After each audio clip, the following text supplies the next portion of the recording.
All right, Tony, we need to take a time out right here to tell everybody about our friends over at savecade.com. What are we talking about? It's me and you. We're helping people save money. If you put Christmas on a credit card, if you ran up a bunch of debt over the holiday season, and now maybe it's time to figure out how to dig out, we can make it fast and easy at savecade.com. That's SAVECADE.com, like Starrcade, but it's the Starrcade of savings. And you know, a lot of people have saving money and getting out of debt at the top of their New Year's resolution list. We can make it happen for you. It really is that fast and easy. If you've got a second mortgage, if you've got credit card debt, if you're in a 30-year loan, man, it's not a matter of if we can save you money. It really is a matter of how much. We're licensed in almost all 50 states, and you don't need perfect credit or money out of your pocket to do this. So why wouldn't you give us a ring? Find out how much money you can save right now for free.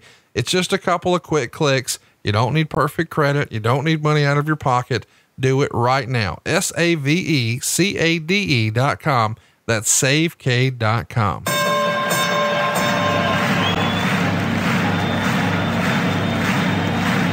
Ladies and gentlemen, welcome to the main event. Welcome to WHW Monday. Tony Schiavone and Conrad Thompson. Jim Crockett for Starrcade, 605 NWA. TV title, Cajun on meet up on Cal Stampede. Flair and Horseman, Garvin, Bogey, Magnum, Dusty, Express Tag Team. Turner, Bodden, Mid-South Joy World Championship Wrestling.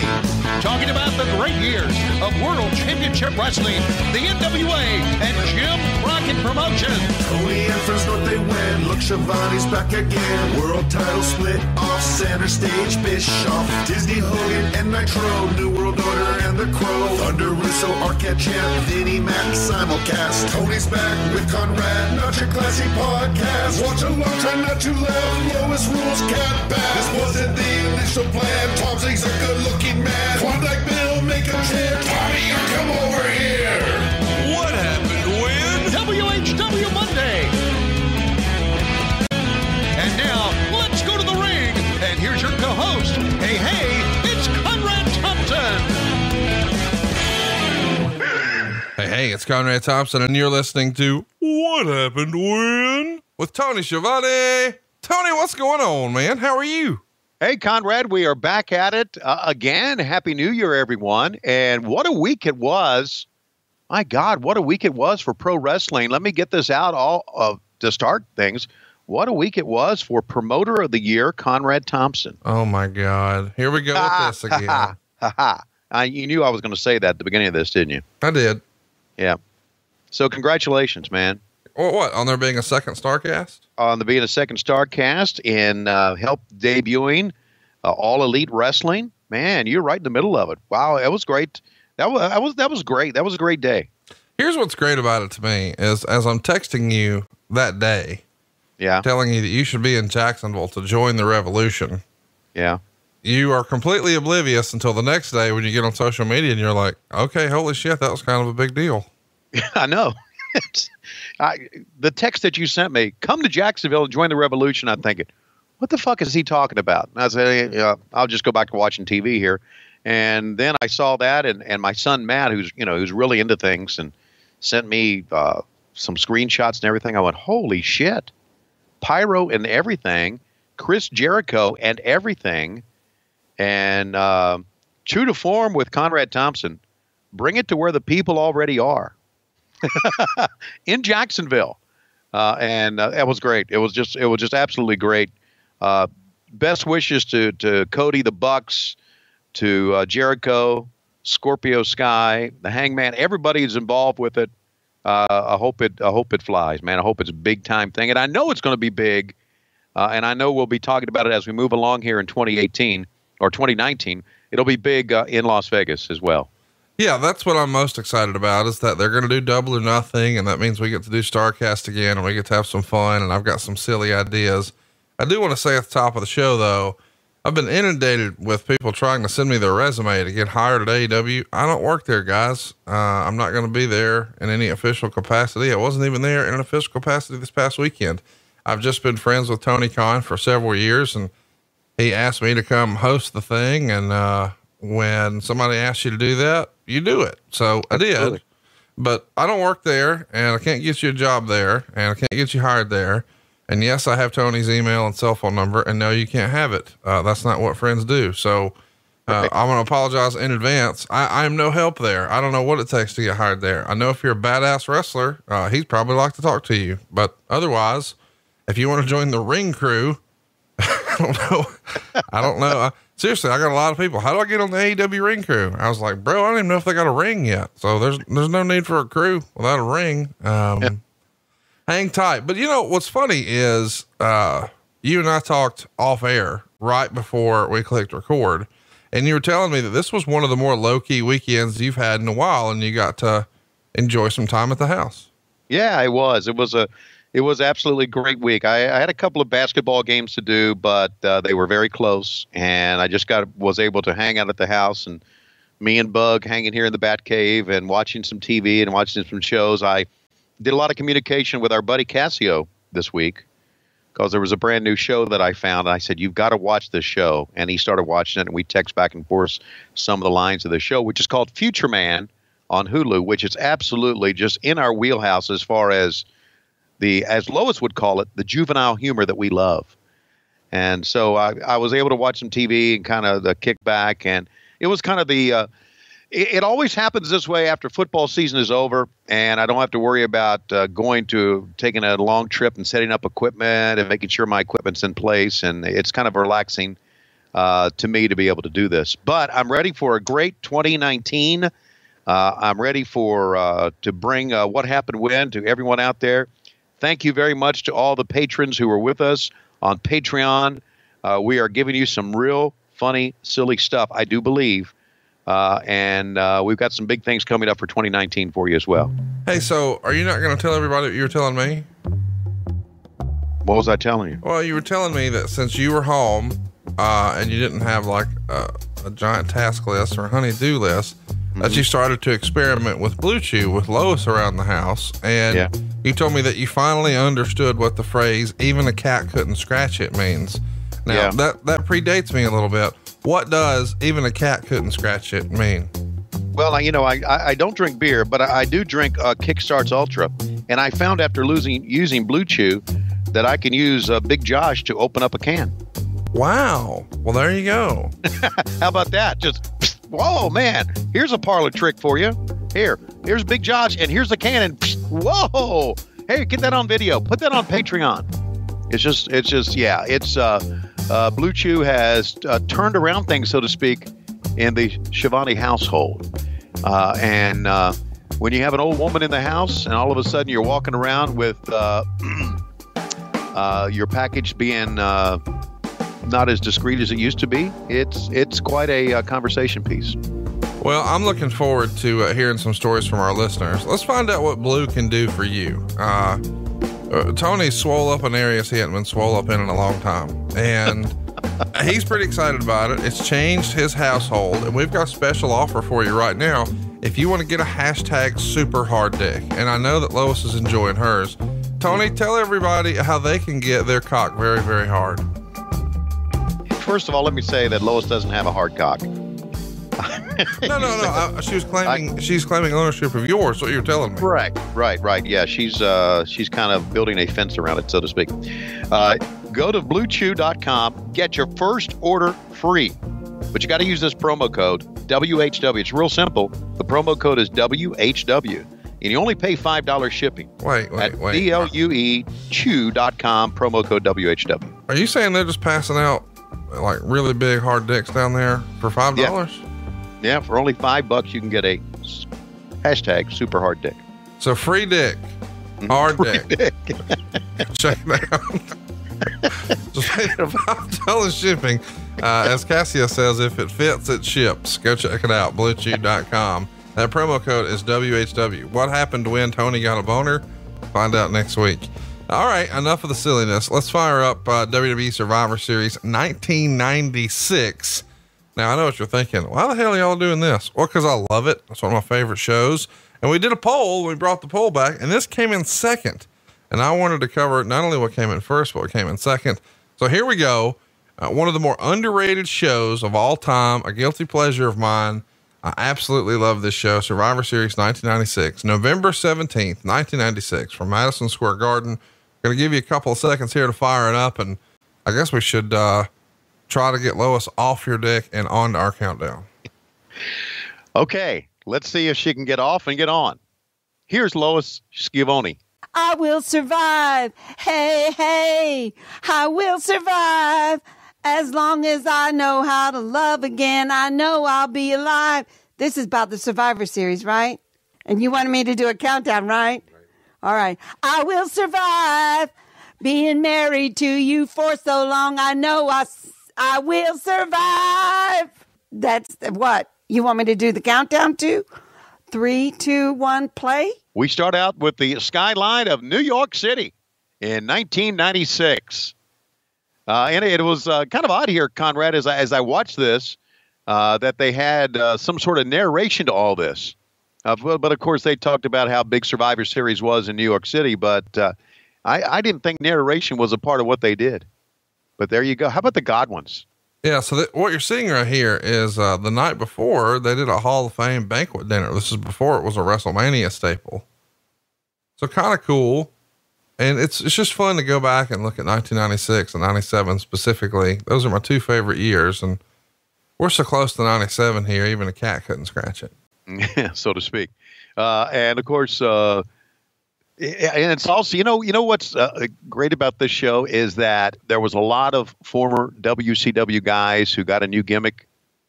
We saw the beginning of Hunter Hearst Helmsley. We saw The Rock in what I believe was his debut, right? Yeah. On a pay-per-view. His television debut. He's never been seen before. Right. So this is like, I mean, if you think about, if I can use this well-used Schiavone term, the history of pro wrestling, then this is really kind of an historic.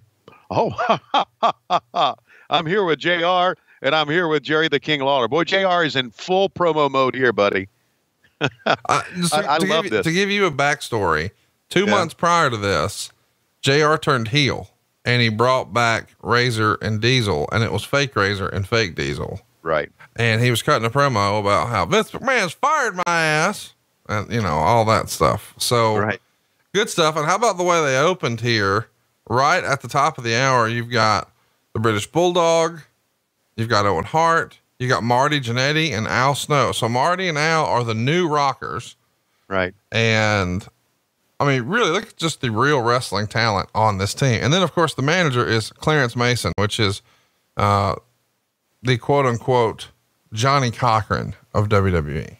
Right. And then later, which I thought was a great entrance when he brought up Farouk, and I just like the visuals and all this. And of course, they are at their, I guess they would be at their Omni, or they would be at their Greensboro Coliseum. This is the hub, the home of the WWE or the WWF back then. Then I look at this and I see Doug Furnace coming down. And I remember thinking, who is Philip LaFon? And I didn't know.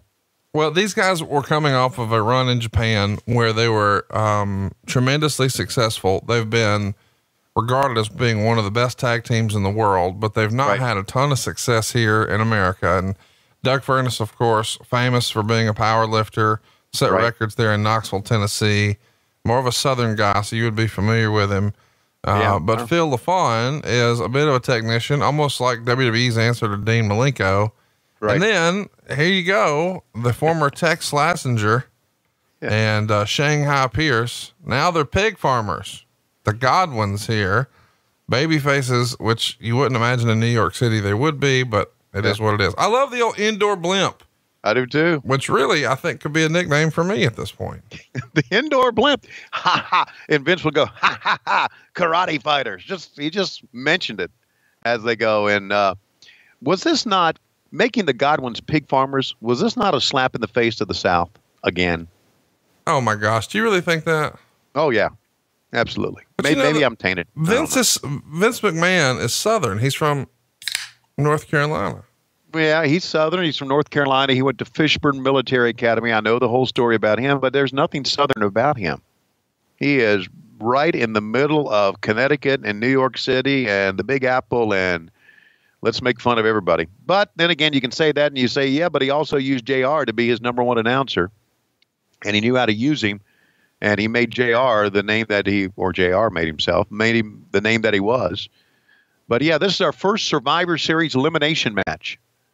I like the entrance in the background because that entrance is always kind of like in a not good place. It's like in the middle of the hard camera, but they made it a skyline of New York City, which I thought was pretty cool as well. You have the exact same take on that Bruce does. He hates when you're looking right at the entrance. I fucking love it. I think it's the best possible way to position the camera, and I wish they'd do it more often. Yeah. Bruce is kind of like me. I'd rather see the fans fill up that, get a good shot at the fans. But I mean, the WWE did a great job. Look how the sections are lit. How the Survivor Series, they didn't just make it a hole there, which probably some other company would have done had they been put in that position. They didn't just make it a hole. They made it they made it a background. They made it a backdrop, and they made it good. And I'm pretty much looking forward to this. Now, we all know that Al Snow is a great wrestler, but would you feel trying to be a rocker while Shawn Michaels is in the main event? Wouldn't you kind of feel odd about doing that? Well, I would feel grateful that I've got a check if I'm Marty Jannetty. This is probably his 19th time with the company here. Right. And we all know that Marty is a heck of a wrestler. And I think a lot of people, way back when, I think a lot of people had their opinion as to who was going to be the breakout star of the two, him or Shawn. And of course, everybody who bet against Shawn wound up looking like a fool, but he is still a very talented wrestler, and maybe his better days are behind him, but just knowing what he's been capable of, I'm glad that Marty got another shot.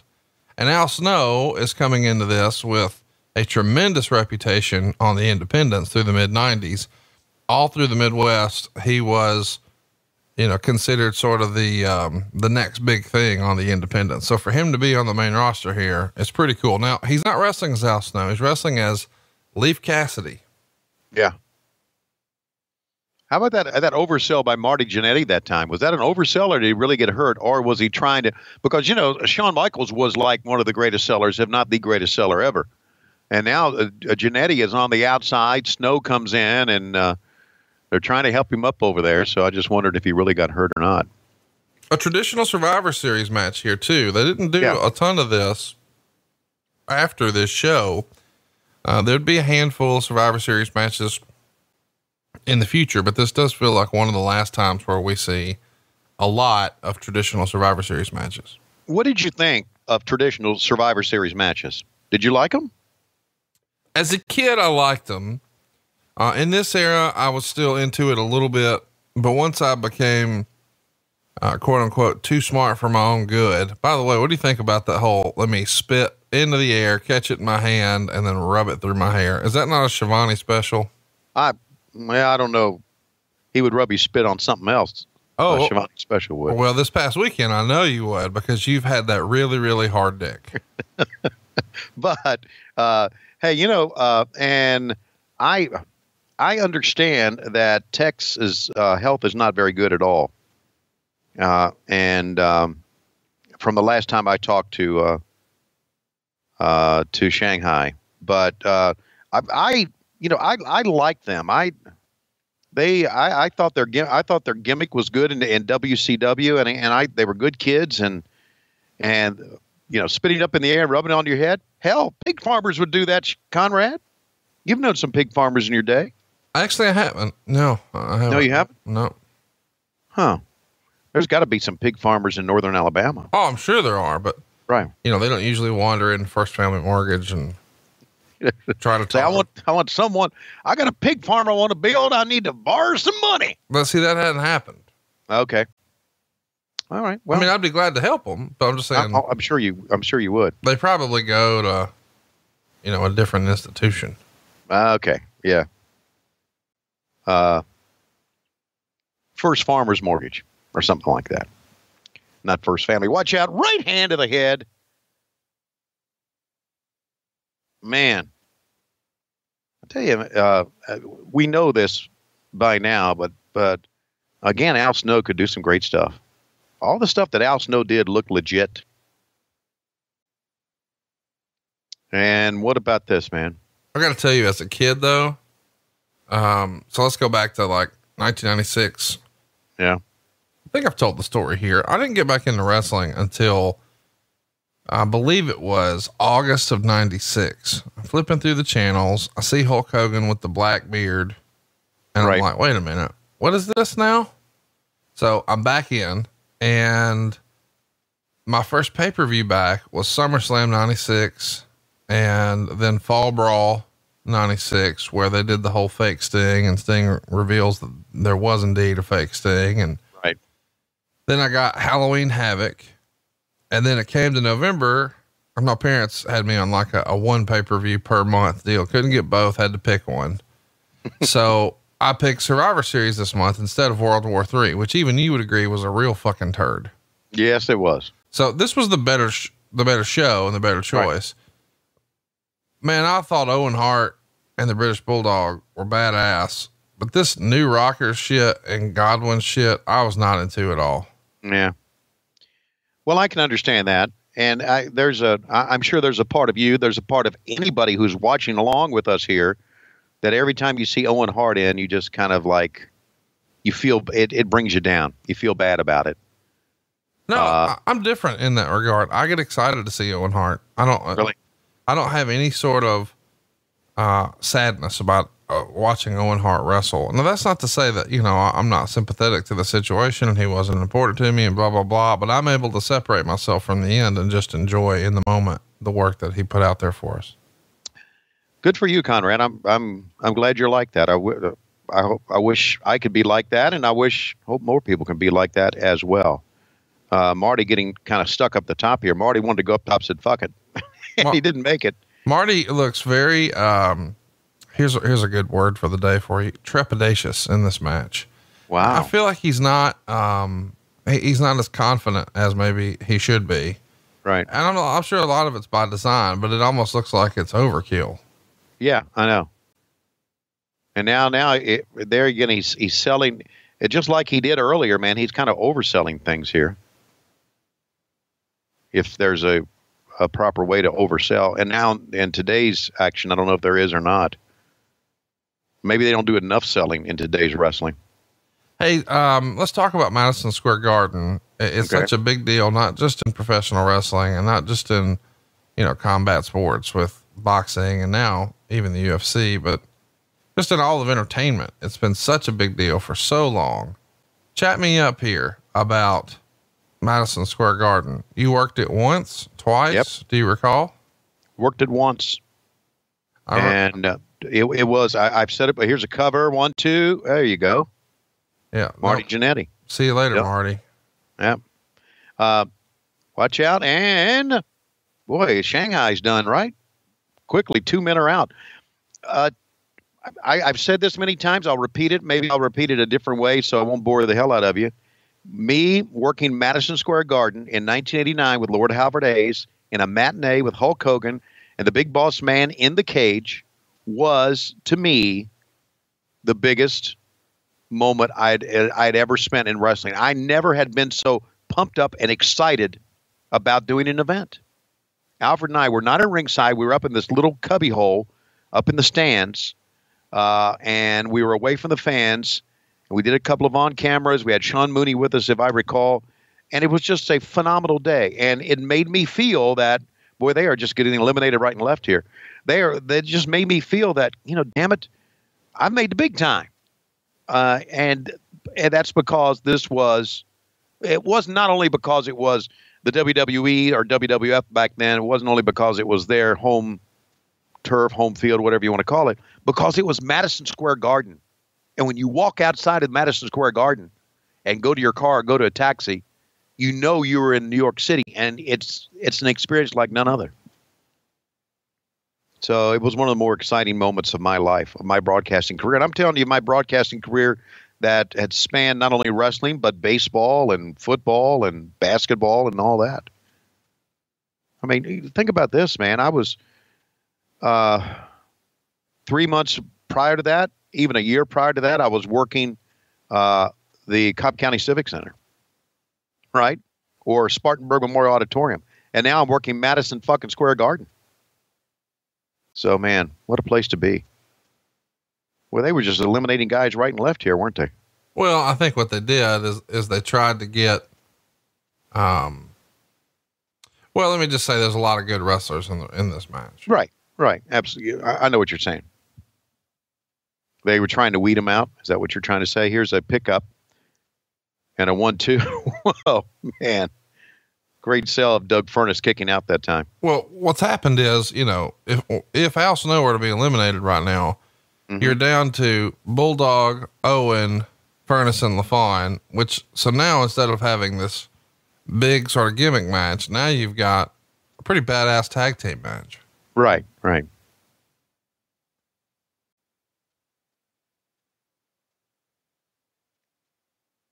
British Bulldog, Doug Furnace, who do you think's stronger? I'm gonna say it's Furnace. It is, and goddamn, did that fucking drop kick come in stiff or what? Wow, man. That drop. I mean, the announcers are saying that it almost decapitated him, and that's about right. Like missile drop kick from the top from Owen Hart coming in hot on Doug Furnace. I thought it was interesting. They used Jerry Lawler here, and then they would use a little bit later on. They would use Sunny looking as only she can look. And then they, wow. But I thought JR and Mr. McMahon, Vince McMahon, had pretty good chemistry here as a broadcast team. And JR had some great, look at this, fisherman suplex. Picture perfect fisherman suplex. There's nothing Owen Hart couldn't do in this era, man. I know. You think the fact that he was Bret Hart's brother kind of put him in the background too much? I think you could argue that, but I also think that his feud with Bret Hart really helped put him on the map. Yeah. I mean, it sure did beat the blue fucking blazer. Oh, did it ever? As a kid, by the way, I liked the blue blazer, but without question, thank you. He had more success. You're the first one that brought that up today. There you go. Great vertical suplex look at that, man. Just letting everybody know, hey, I've not blowed up here, man. I'm ready to go. That's pretty cool. British Bulldog was a very interesting guy. He and I did some, I think I've mentioned this before, but he and I did some broadcasting together when we were sending tapes, when WCW, we were sending tapes out to Great Britain, and they used him as my color man, and we did some commentary in the studio, and he was really not into that.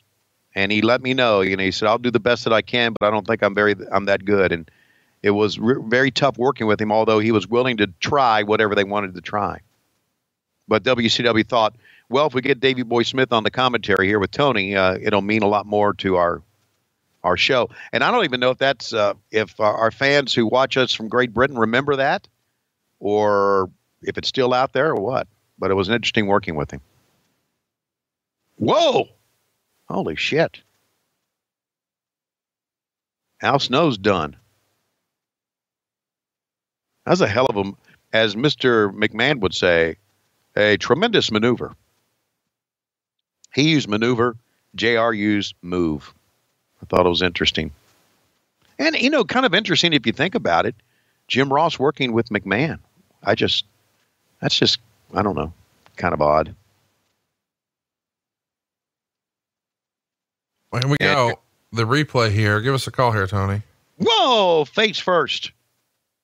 And an inverted suplex from the middle turnbuckle. Face plant, whatever you want to call it. And the 1, 2, 3. Of course, now, in today's era, they would have some sort of fancy name for it. Everything's got a name. 1, 2, and a 2 count that time. How about Downtown Bruno on the outside in the referee stripes? Is that who it is? Downtown Bruno? Well, it is. Not only that, did you see over to a guy that we're going to see a lot of? I don't know his name, but he was always ringside. There was a guy in the corner. I don't know if he's down here yet or not, but he's going to make his way down, and he's going to get in all the camera shots. You know the fan I'm talking about? You're probably talking about Vladimir. He's down there now. He is? He's a super fan who was at a ton of shows for a long, long time. And he's sitting with, guys who've been nicknamed Howard Stern fan. Okay. And Vladimir. It's just this group of guys and the guy with the bandana on the corner there, as well. All of those guys are really good friends with Mike Johnson from Pro Wrestling Insider. Okay. And he is such a fixture, and he's so camera savvy. You'll see in a lot of these entrances, especially later on, how he kind of gets involved in the entrance and how he's going to hug, Sid after Sid gets the win and everything. And, you know what I just realized, Mary Kate, who is a great friend of the show, friend of Starrcast, and a super wrestling fan who attends a lot of events. She's sitting right there ringside too. She is a huge Shawn Michaels fan. Yeah. I see her right there talking to, she's right by Vladimir right there. Yeah. Okay. Vladimir's got the hat on, raising the hand up. Yep. Okay. There you go. Somewhere in here too is who's a kid who's been fascinating the internet for at least 3 or 4 years. And his nickname is Bowl Cut Kid. You'll know him when you see him. And he went to a bunch of shows, and he was, I don't know, sort of a heavy set kid with a bowl cut. And he would make this crazy face whenever the camera would get in his face, just mugging for the camera. And I actually had the pleasure of meeting him in 1999 at ECW CyberSlam. They had did a little deal at the hotel, and I met him there, and he introduced himself to me as the Eagle. And when he left, a series of adults came over and told me that his dad was quote unquote rich and sent him around to all these different wrestling shows unsupervised. I managed to get him great seats and whatever. And I was instantly jealous of this kid's life. Nah, no, you shouldn't. You shouldn't have been, because it just sounds like to me his dad wanted to get rid of him. Well, but I mean, your dad wanted to get rid of you too. 1, 2, but he couldn't do. There's a 3 count. I was here to stay, motherfucker. But I'm not going anywhere. But the Bulldog is not. He's out of here. Yeah, he's gone. But he goes for the knees anyway. You know, you were talking about some of the fans, and we talked about Vladimir and Bowl Cut Kid, and who was the lady? What's her name? Mary. Yeah. I'm watching this show when we're doing our prep for it, and I'm listening to the fan response, and I'm trying to compare it to what we see today in the WWE, without not trying to overly be critical of the WWE. Right. But I think their fan base, at least their television shows, have gone to a place that they can never get back from. Compare the fans that go to a pay-per-view or a Raw or a SmackDown to the reaction of the fans that we're seeing here. The fans just don't react like they used to. And I don't know if that is a product of coming out from behind the curtain, lifting the veil off wrestling. Because here in 96, I mean, we all knew, but it's almost not like it is today. And the fans do a lot more, and they're going to do it here, do a lot more sitting on their hands, do a lot more. It's just the fans are different these days. And I just don't know if wrestling can go back to this day where the fans, like when Sid Vicious gets the win or Psycho Sid gets the win, we see the fans legitimately be excited about it. I just don't know if we're going to see that again or not. Yeah. Do you have an opinion on that? No, we are. I mean, I don't think you're watching enough current wrestling. Well, okay. Maybe I'm not watching enough. Well, I mean, I just, it's just different. There's just, to me, there is the gray, and I know they're fans, and I understand it, and I appreciate all the fans. I really do. Even the ones that sit on their hands, even the ones that come to ringside, and I've even seen fans come to ringside with a little microphone around their neck doing their podcast as they're at ringside. No, you haven't. Oh, yeah, I have. And I appreciate all of them. I really do. But I just don't know. It's just not what it used to be, Conrad. Well, it's not. That's why this show exists. But hang on now. Let's go back to, you saw some motherfuckers taping podcasts at an MLW show? Oh no, I saw him. I was watching a WWE event, and I saw a guy at ringside. He had a microphone. You could tell he had a microphone around his neck, or maybe he hooked it to his shirt or something. And he was talking as the match was going on. How do you know he wasn't like talking to a friend? One, two, talking to a friend. People have friends. I don't know if you know that. Oh yeah. You know, I Man, used what to a have move by LaFawn. That was awesome, dude. Instead of doing an insecurity, he did it backwards. Doug Furnace with the overhead suplex there. Yep. He cleared it, but he was nearly right on top of his head. There you go. There's your winners. How about that? I kind of surprising, wouldn't you think? Well, it's a hell of a way to debut. You know, they're here, trying to shine a light and create a new tag division. By the way, in this era, Paul Heyman was marketing the Eliminators, John Cronus and Perry Saturn, as the greatest tag team in professional wrestling. But these guys, I believe, are coming over from All Japan. Right. Oh, by the way, let me tell you, Meltzer kind of dug the match. He gave it 3.25 stars. And he says, the match was designed to get he and Furnace, who were billed as the former Asian tag team champions, over as new contenders for the tag titles. Yeah. And it did a good job. And they had some great high spots, did some great stuff. Now we take a look outside from the Garden in New York City, Madison Square Garden. And we're also here going to go back to a very special interview that I guess puts Kevin Kelly back in the dark here as well. Oh, ooh, whoa. I got to turn my light down on my desk here to be able to see. Whoa. Truly one of the nicest guys in wrestling. Did you ever meet him? Kevin Kelly. Yes. No, not Kevin. Oh, Mick Foley. Absolutely.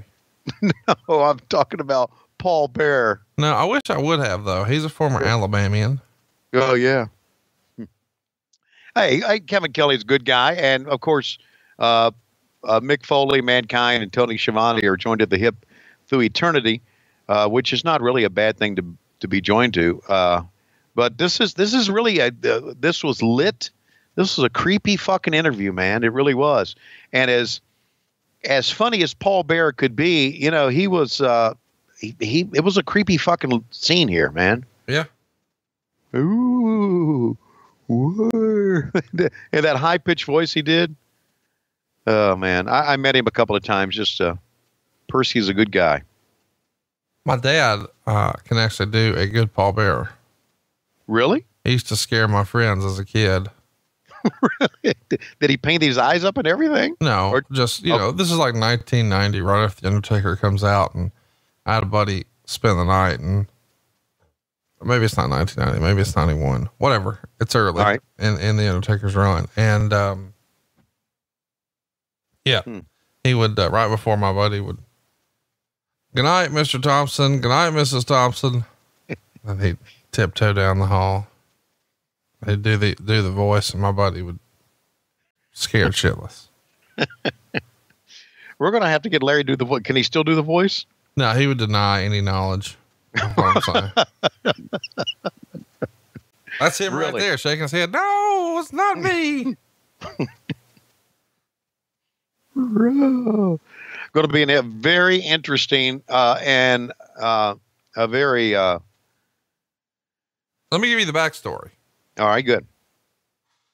The month prior to this, they had a In Your House Buried Alive match.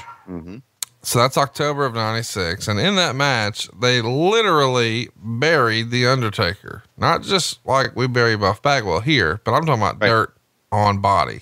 Sure. And here it is, the return of The Undertaker. So The Undertaker, after being dead, I guess he already was dead. He's super dead now. He's going to come back to life. Right.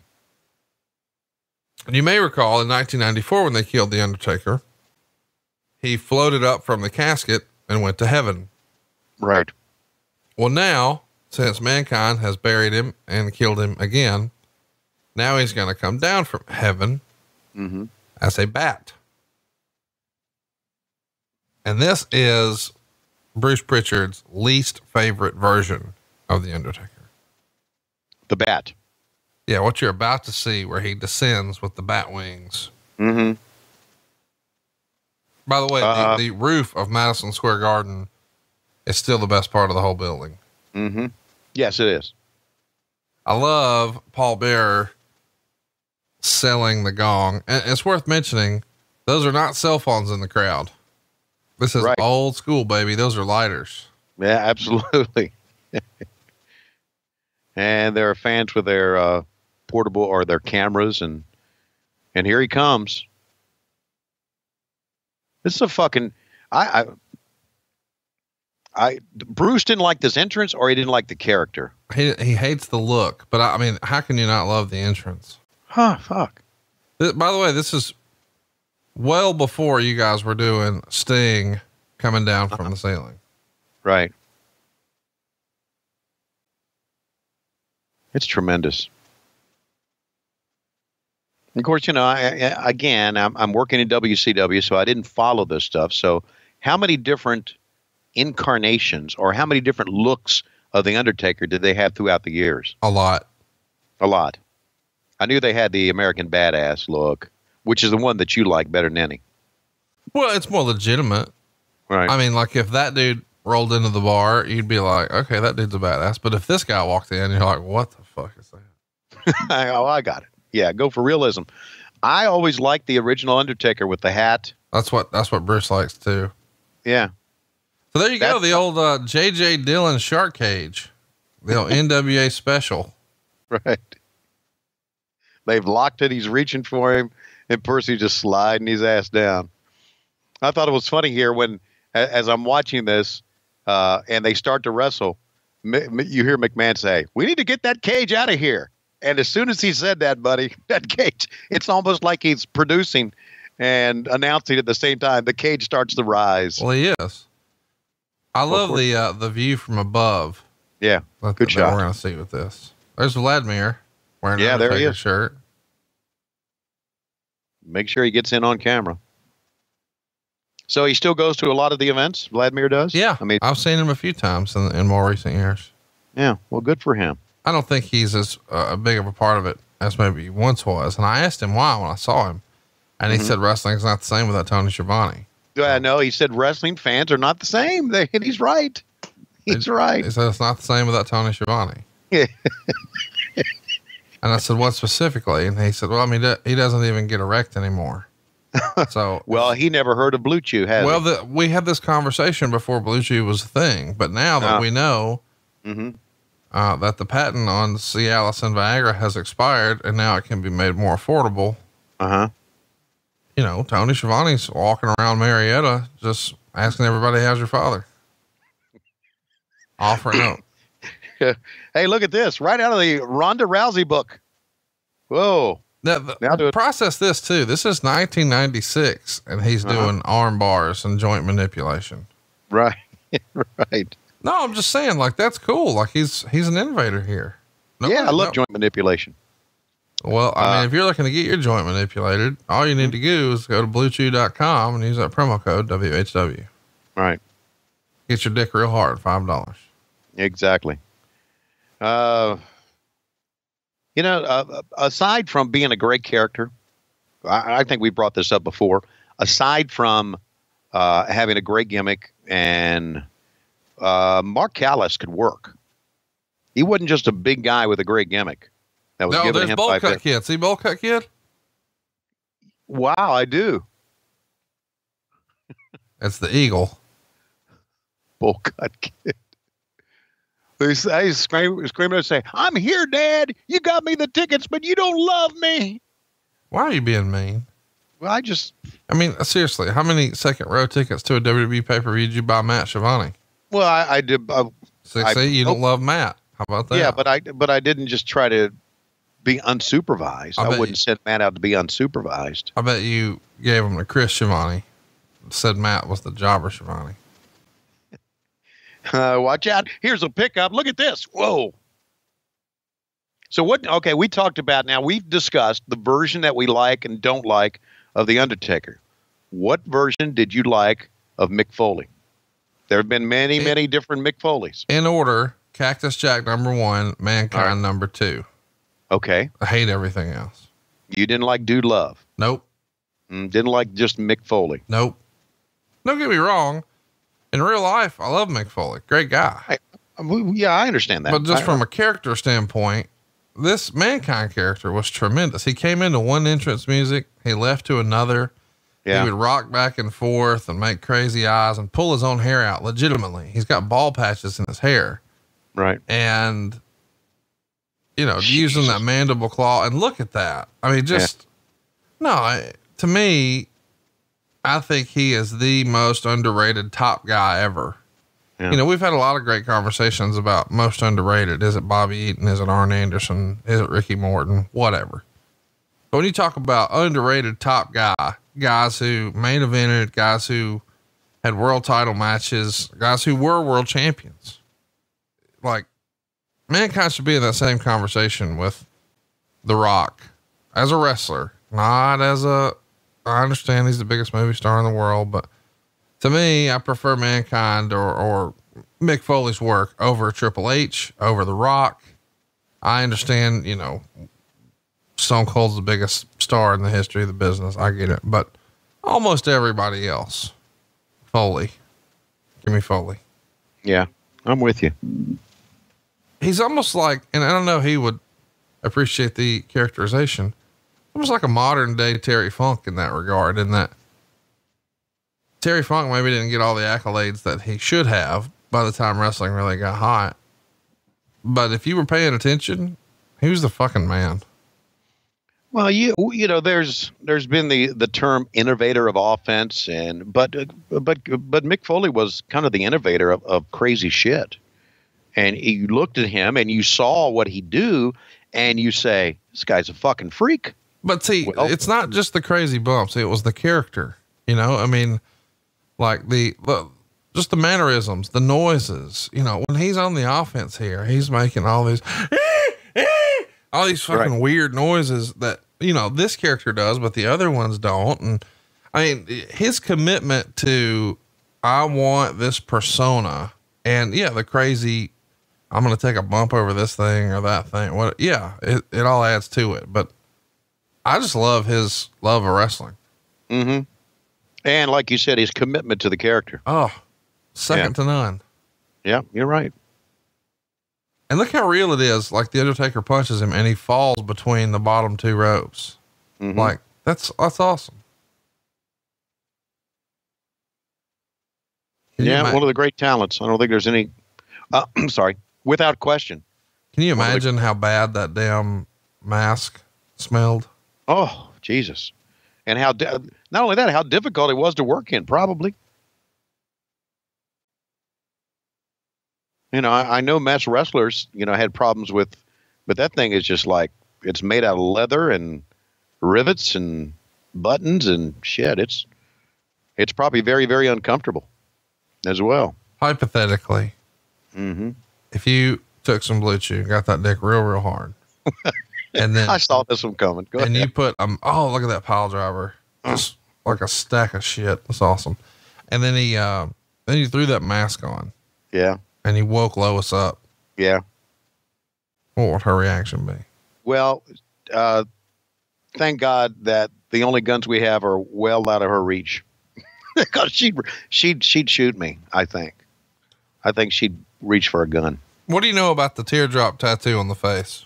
I don't know anything about it. What can you tell me about it? Means he's got a body. Means he killed somebody. Really? Yeah. Well, just in his character or in real life, that's what it means. In real life? Really? Yeah. So if you've killed somebody, you got a teardrop on your face. It means, it means one of two things. It's commonly referred to as like a prison tat, or at least that's what I've been told. Listen, I'm a mortgage guy from Huntsville. What do I know? Right. If it's filled in, it means you killed a guy, or you did like 20 years in the joint or something. Right. If it's not filled in, then it means you almost killed a guy. And I think that Matt Coon could get the outline of a teardrop for almost killing you in my basement. Yeah, right. So anyway, Mark Callis just had this as a gimmick on, right? Oh, for sure. No, he's not legit killing people, Tony. It's a gimmick. I wonder what tat they would give to somebody that killed a territory. It would probably be the Pizza Hut logo. Whoa, head first to the top of the steel steps. Outside they go. You know what? So far, you and I are a couple of matches in, and we're seeing some pretty fucking good action here, Conrad. No, it really is. And this match, even though Meltzer, I don't know why, but I feel like Meltzer has like a love-hate relationship with The Undertaker sometimes. This gets 2.25 stars, which the story they're telling is really, really good. But he would say the match made psychological sense, or was nowhere near to the level of some of the previous matches these two have had. Also, after doing boiler room matches and buried alive matches where Undertaker was all but killed, it's hard to put the two guys in a regular match and people get jazzed about it. I don't agree with that at all.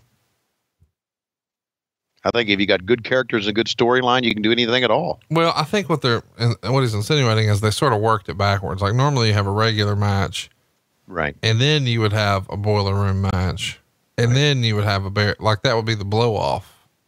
Like the cage match. But I mean, really, let's run through that though.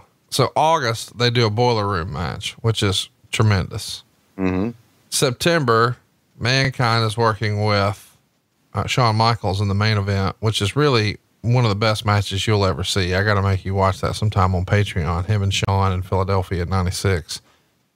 But then in October, they're like, all right, fuck it. One of you's going to get buried legit. We're going to get this tombstone out here. We're going to get all this dirt. One of you's going to get legit buried.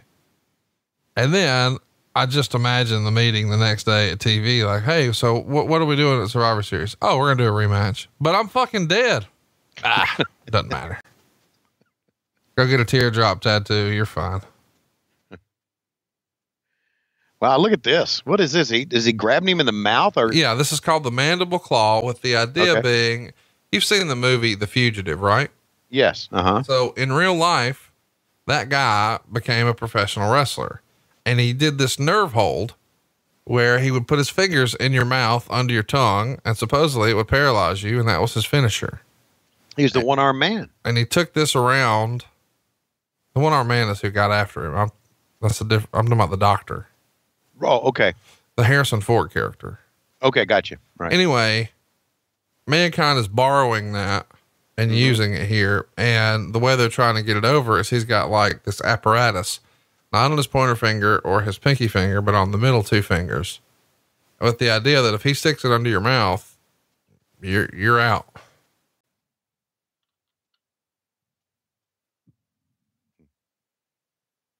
Selling it. Oh, let me bring this up, as we're in the middle of this match. You know, you and I were talking earlier about the text that you sent me, come to Jacksonville and it blew me away and be part of the revolution. But I also find out that you go to Japan. Yeah.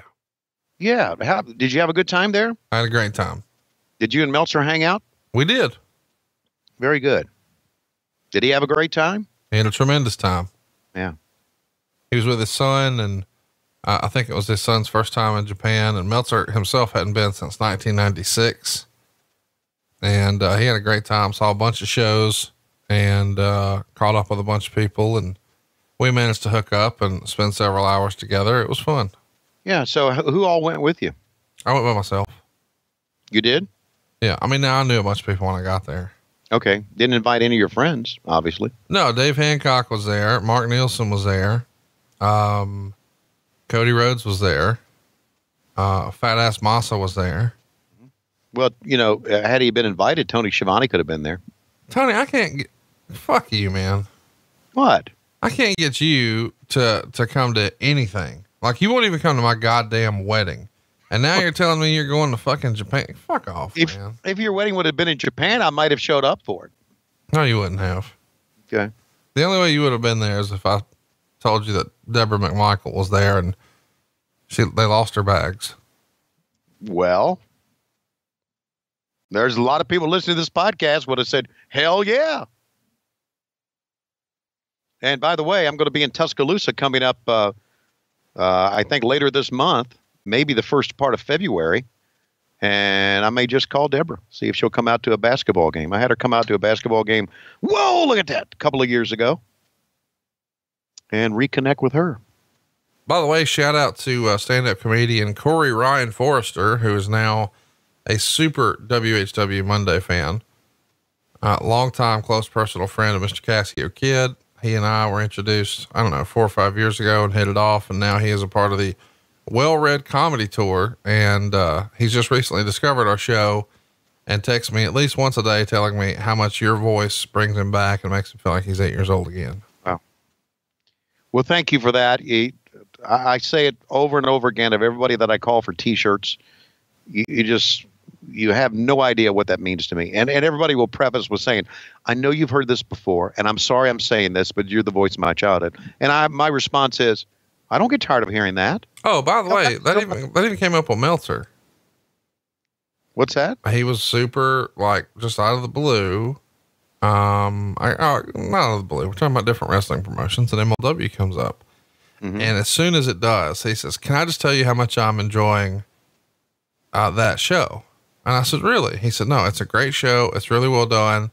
He's like, but Tony Schiavone calling wrestling makes it. He's like, I didn't realize how much I missed it, but Tony Schiavone's voice is wrestling. And so I was like, wow, I wish Tony was here, but there's no chance he's coming because he wouldn't come to my fucking wedding. Why? He didn't get invited. Why would I bother? Man, you and I would have had a great time. 1, 2, 3. Right. There you go. Let's make plans right now. Okay. Wrestle Kingdom next year. I'm going to go right after Christmas. I'm going to take the fam.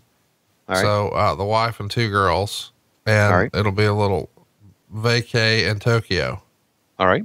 So we'll do a couple of days of touristy stuff. And then I'm going to go to Wrestle Kingdom, and they'll probably go to the Disney park or something because they have zero interest in going to see. Right. Yeah. wrestling. Same here. I got you. Wait. You said same here. So you'd go to Disney instead of going to Wrestle Kingdom? No, I'm talking about, cause I'll invite Deborah or Medusa or something, and they probably won't want to go to a show either. Oh no, I think both of them would. Now check out who's coming in here. See if you can guess who this is.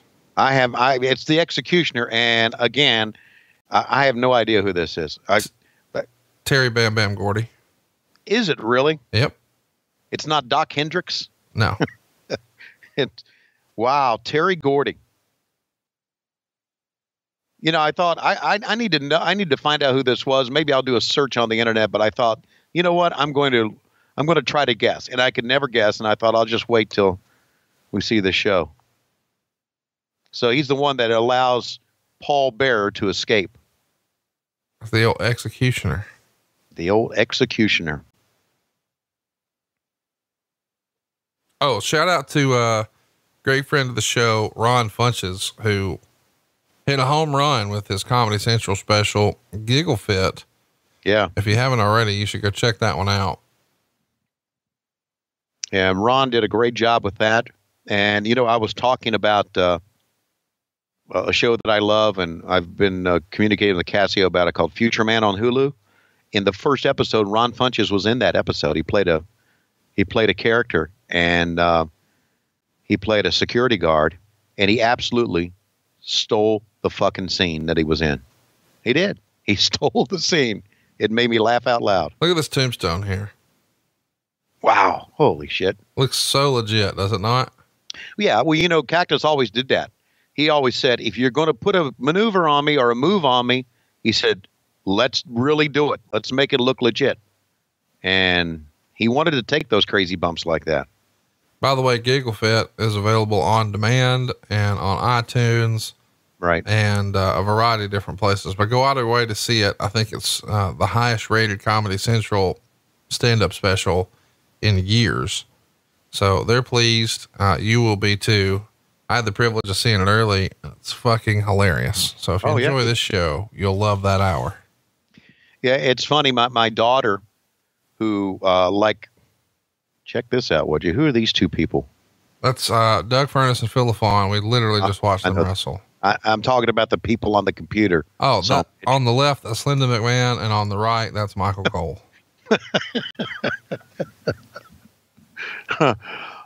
Linda looks good back then.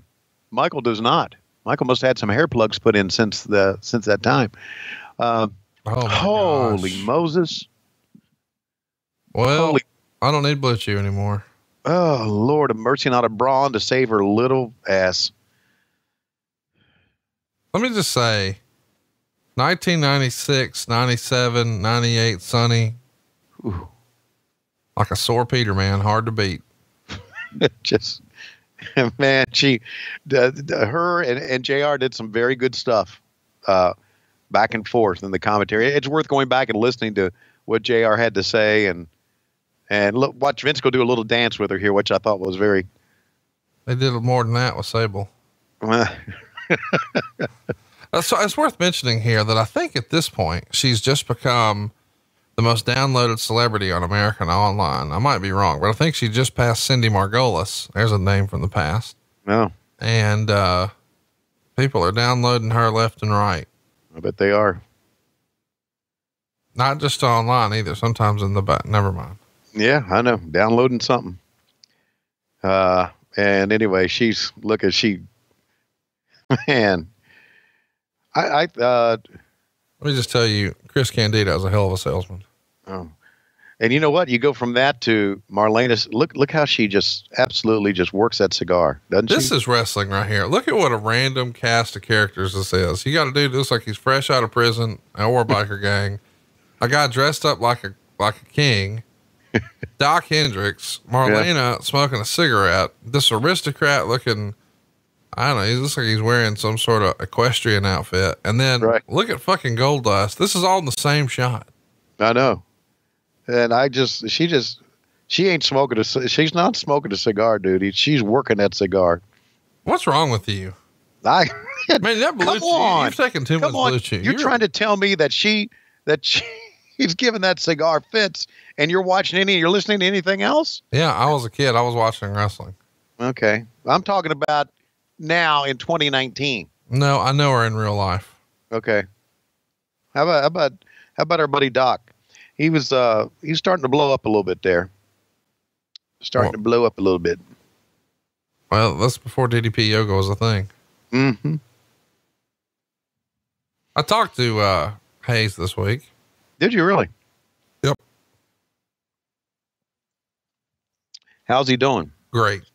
Really? You didn't come up one time. It was awesome. Oh, I'm sure it did. I'm sure he didn't. Fuck him.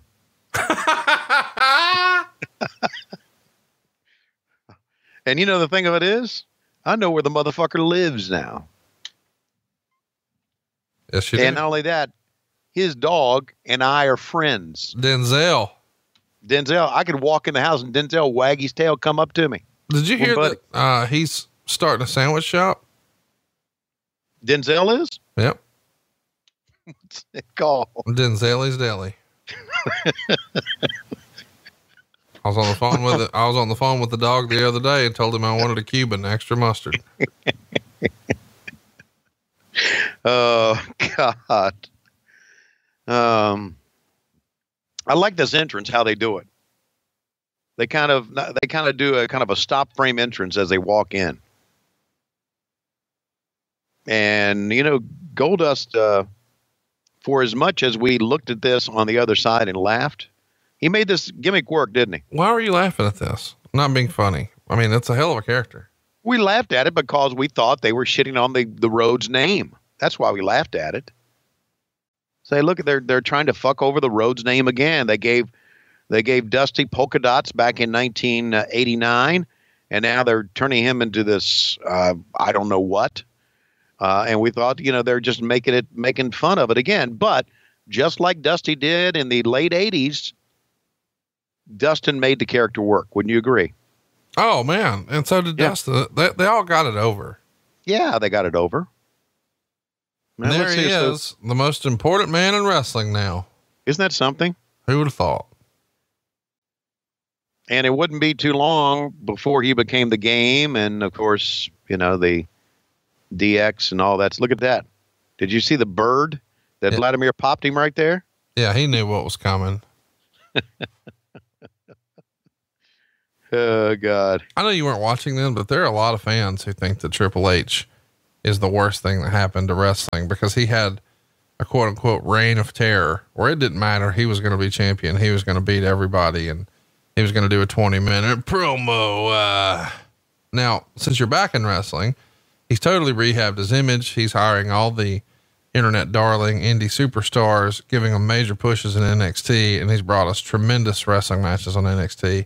And how about Brock Lesnar's wife here on the left? Wild man. I looked at this gimmick and I went, holy shit. I didn't even know this gimmick existed. I mean, I knew she was coming to the ring with him. I didn't know they called him Wild Man. Well, they only did because when he first came in like March of this year, I think Vince thought he could just use Johnny B. Bad. He didn't realize that Johnny B. Bad was a Dusty Rhodes creation and WCW owned it. So they had to come up with something else. So they did that whole crazy little cat sound to open the theme music. And well, let's have him do a shooting star and get him a little robe and bring Sable out with him and ta-da. And by the way, the story here is that, he was the Intercontinental Champion and had a little bit of help from Mr. Perfect. Oh, there you go. How about this? Jesus Barry Christ. Windham as the stalker, maybe the most forgettable Barry Windham gimmick ever. Yes. He, went out and put some paint on his face and wore camo to the ring with, Bruce Pritchard. His two WWF gimmicks, the Widowmaker and the Stalker. Yeah. And the Stalker became a character because in real life, Barry liked to hunt. And so here we are. But maybe the worst gimmick of all.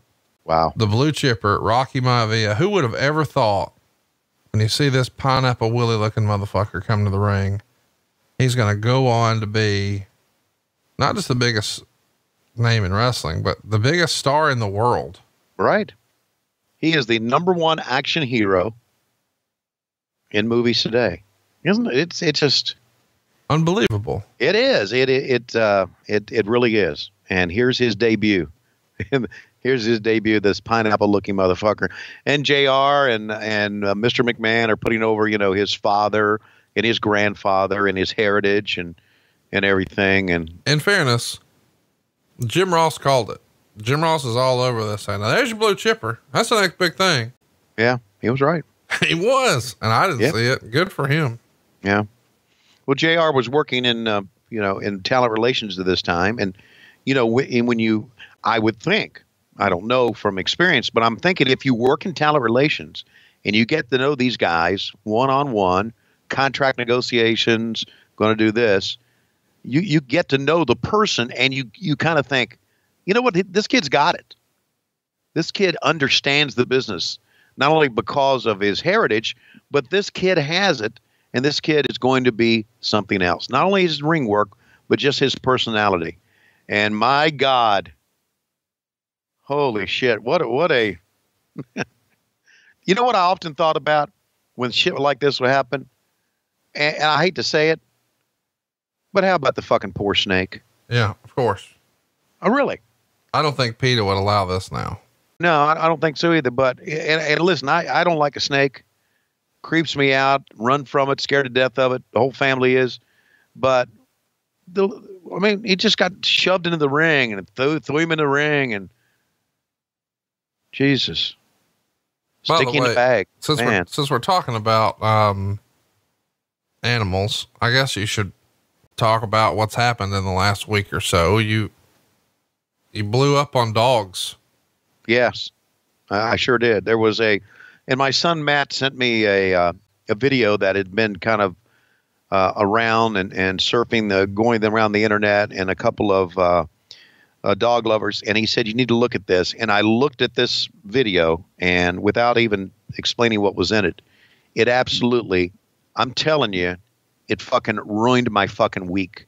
And I still have images of that video, how bad it was. So I tweeted it. And then I thought, you know what? Fuck it. I'm not going to put that out there. I deleted the tweet. And it was on a Monday. As a matter of fact, I think it was the 7th. And I was down and I really was distraught. I was absolutely fucking distraught. And someone said, let's cheer up Tony by sending him pictures of our dogs. And they did. And I got hundreds of pictures of dogs that day. And I tried to respond to every one of them. I didn't get a chance to do it, but it just, what it did, it lifted me, but it also confirmed that there are more good people in the world than there are bad people. I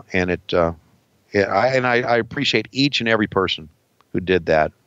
Some of them sent me pictures of their cat, and they talked about them. And it was. Thanks for bringing that up, because you know how much I love my dogs and how innocent they are and how much we got to protect them. And even to the point now to where when I see someone throw a snake in the ring, I kind of get pissed off about it, because the animal doesn't know what's going on.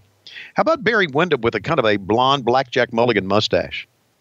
Yeah. Isn't this kind of a throwback to his dad here? Right after this, they're going to switch gears and they're going to put him with John Bradshaw Layfield, who we know as JBL, but at this point he's Justin Hawk Bradshaw.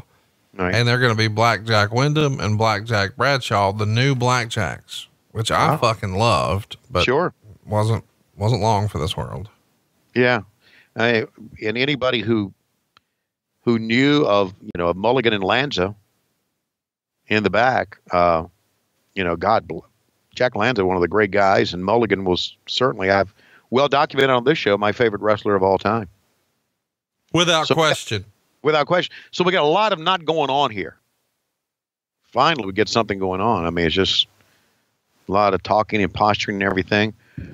Interesting about Sable. She was Johnny B. Bad's wife. And when he was in WCW, we saw her in the back area. We never used her. I don't know why that was, but I remember when I first met her thinking, man, she's real quiet, didn't have much of a personality. And then we fast forward to when when we had the XWF. I think she was there, and boy, she just became I don't know, started to bloom. And her personality, she was so nice, and she was such a beautiful woman. And I just remember how becoming Sable, but just brought her personality out. And I'm saying that as a shoot. She was such a nice girl after she was in the business for a little while. Cool. And all I got to say about that. And of course, then there's my buddy Terry Boatwright, who's working that cigar down at the bottom there. Man, you're horned up today. Horned up. I just like it. And the thing, oh God, Terry, bless your heart. The thing about her is that she really is in real life, at least the Terry Boatwright that I know, such a shy kind of person. And to have her do this gimmick to me was hilarious. So here he comes, man, the innovator of the business, the man who's going to take over the company. And by the way, look how skinny he is by comparison. This is before he put on all the mass. Right. What the hell? He went in, did a little knuckle lock there, and then tagged out. All right, here's Crush.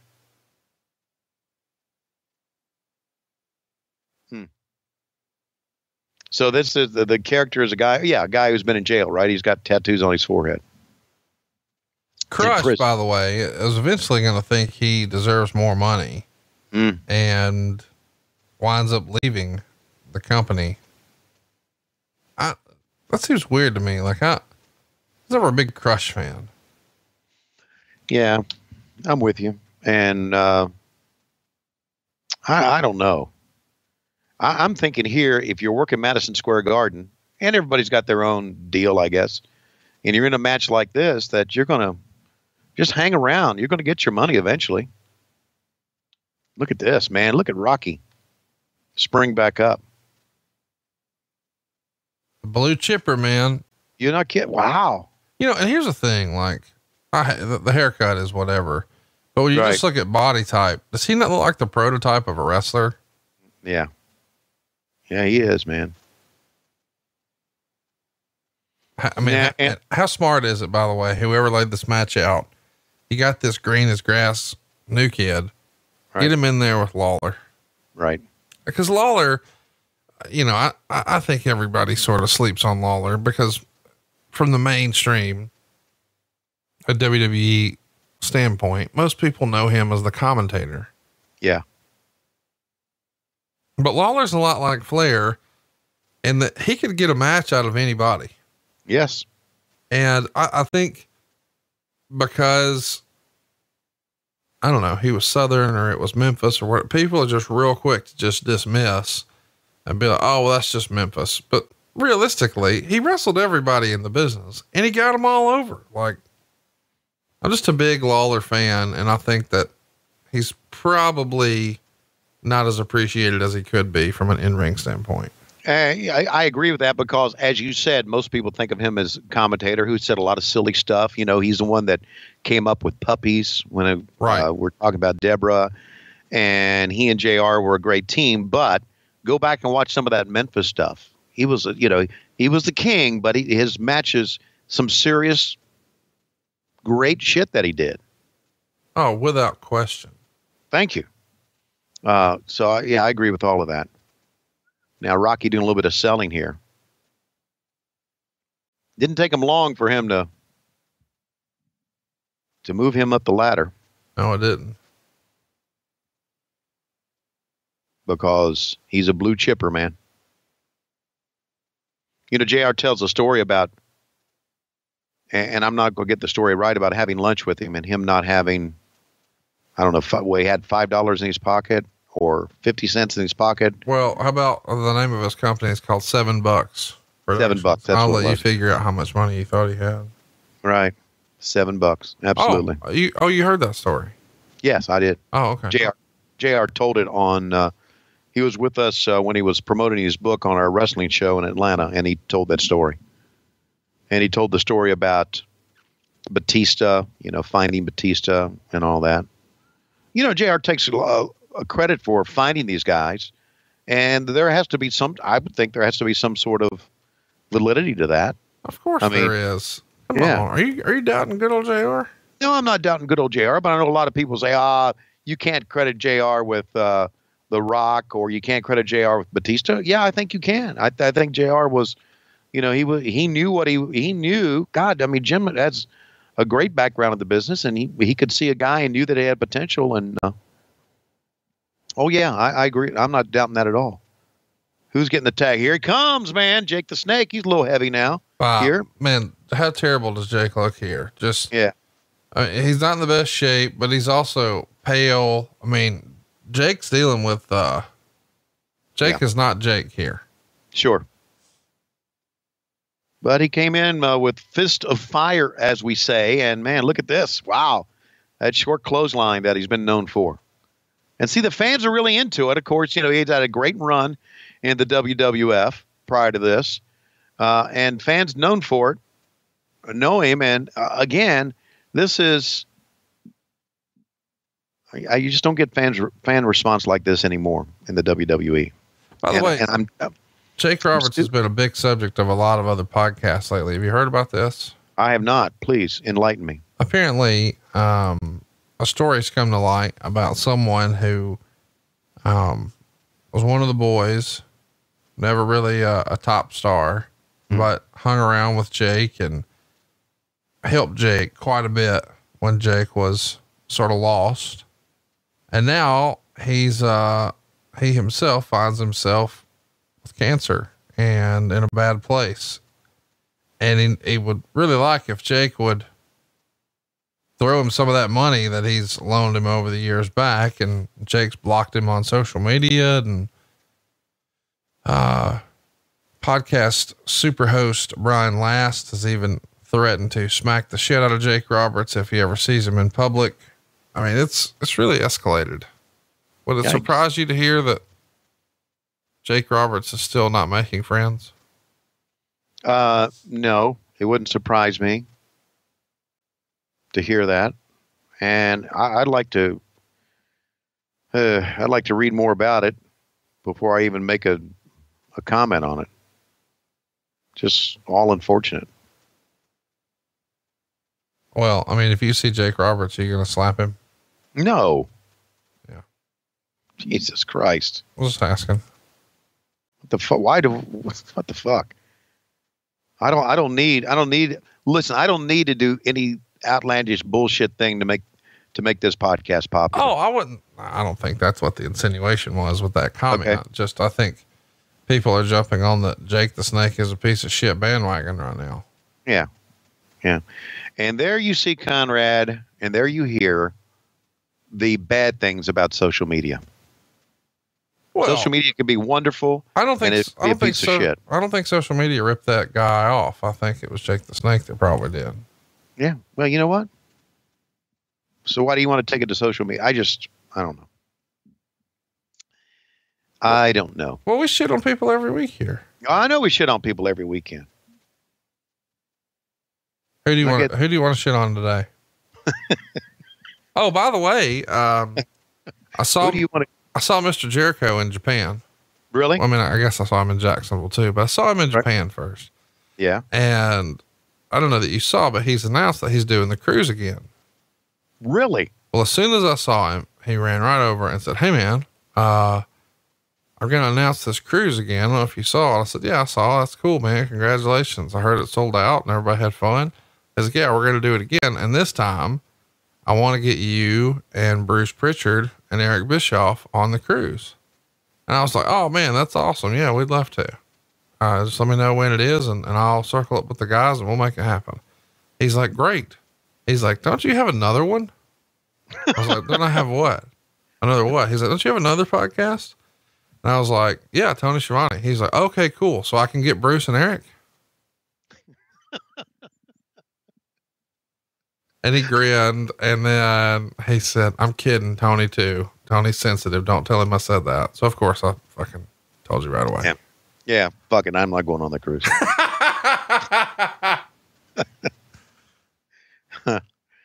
I'd be honored to go on that cruise unless it's during football season. Whoa, look at this. Oh, I already told him that you couldn't go. You had baseball. Oh, Jesus. Stop it. Dude, you didn't come to my fucking wedding. Now you're going to Japan and you're going on cruises. I didn't come to your wedding because it was football. I had a big knee left. We get into this every week. We get into it every week. Well, I mean, it's not like you're going to come to my next wedding. Oh, is that coming up soon? Did I miss something here? No, I'm just saying, like, I know you're not coming. I was going to say, you married Flair's daughter. You going to marry Dusty's daughter next?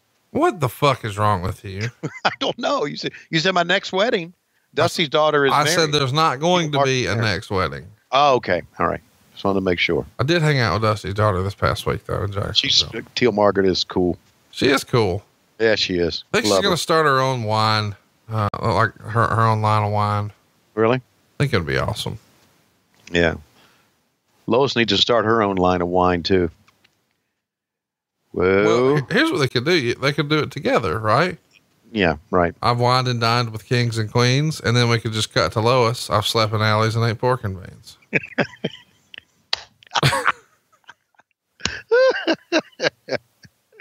I was going to do the old joke where her favorite wine is, "Why didn't you pick up after yourself?" Or why did you do that? Jesus Christ. Oh my God. I heard the fucking funny. We were talking over an interesting match. So I'm not going to go so far as to say it was a good match. It's got Crush in it. How good could it be?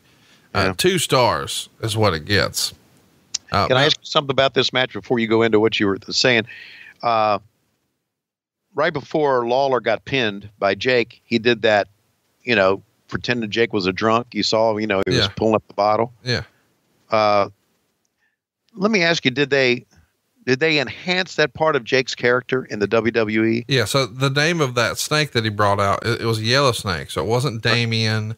It wasn't Lucifer or any sort of, devious reference. That was Revelations, because he came back as a born again Christian, Okay. And, he was telling everybody, you know, about his new walk with Christ, and at the King of the Ring that year, Steve Austin beat his ass. And afterwards, he cuts a promo with Doc Hendricks, and he says, you talk about your Psalms, you talk about your John 3:16, Austin 3:16 says, I just kicked your ass. And the crowd goes bananas. So had Jake not been the born again Christian, had Jake not had that character and not had the yellow snake and not called it Revelations and blah, blah, blah, we may have never gotten Austin 3:16 realistically. Wow. So That's yeah, they have talked about it, and he talked about, you know, as part of that, you know, the reason that he needed Jesus in his life was because he had gotten too far into drugs and alcohol, and they really talked about alcohol most of all. You're right. And, told the story. It was supposed to be a story of redemption, but in real life, of course, Jake was still smoking crack and, being Jake. Yeah. Now he's not, supposedly, you know, I guess that's maybe some of the debate right now is that no, he still is. And it's all, he's just using this whole, hey, I'm better. Thanks DDP yoga as a gimmick. Now to be clear, it's not a gimmick for DDP. Nope. It's not a gimmick for Scott Hall. Mm-hmm. No one's doubting the good that Paige Falkenberg has put into the world. But yeah. I think, some people, because of Jake's past, are questioning whether or not it's legitimate. Because for better or worse, a lot of people have used, redemption stories as a way to get a second chance, but still be shitty. Yeah, of course. Hey, DDP Yoga has, had Tony and Louis Schiavone lose almost a combined 100 pounds. So there, it's legit. Now you were getting ready to get into another story. Do you remember what that was? Well, what I wanted to say is, Meltzer would write, this match was designed to make Maivia into a new sensation. Helmsley came out without a female escort or Mr. Perfect, who went AWOL. Mr. Perfect went AWOL right here in the middle of a storyline, by the way. I'm not reading from the Observer, because he's gotten an offer from WCW. So he's going to jump ship to WCW here.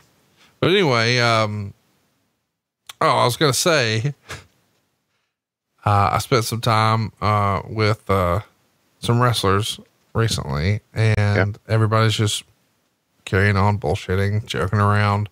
And I probably don't need to say the name of the wrestler, so there's no heat, but it was one of the funniest things I'd ever heard. So as people are talking about different names of things, you know, because obviously everybody's talking about All Elite Wrestling right now. Sure.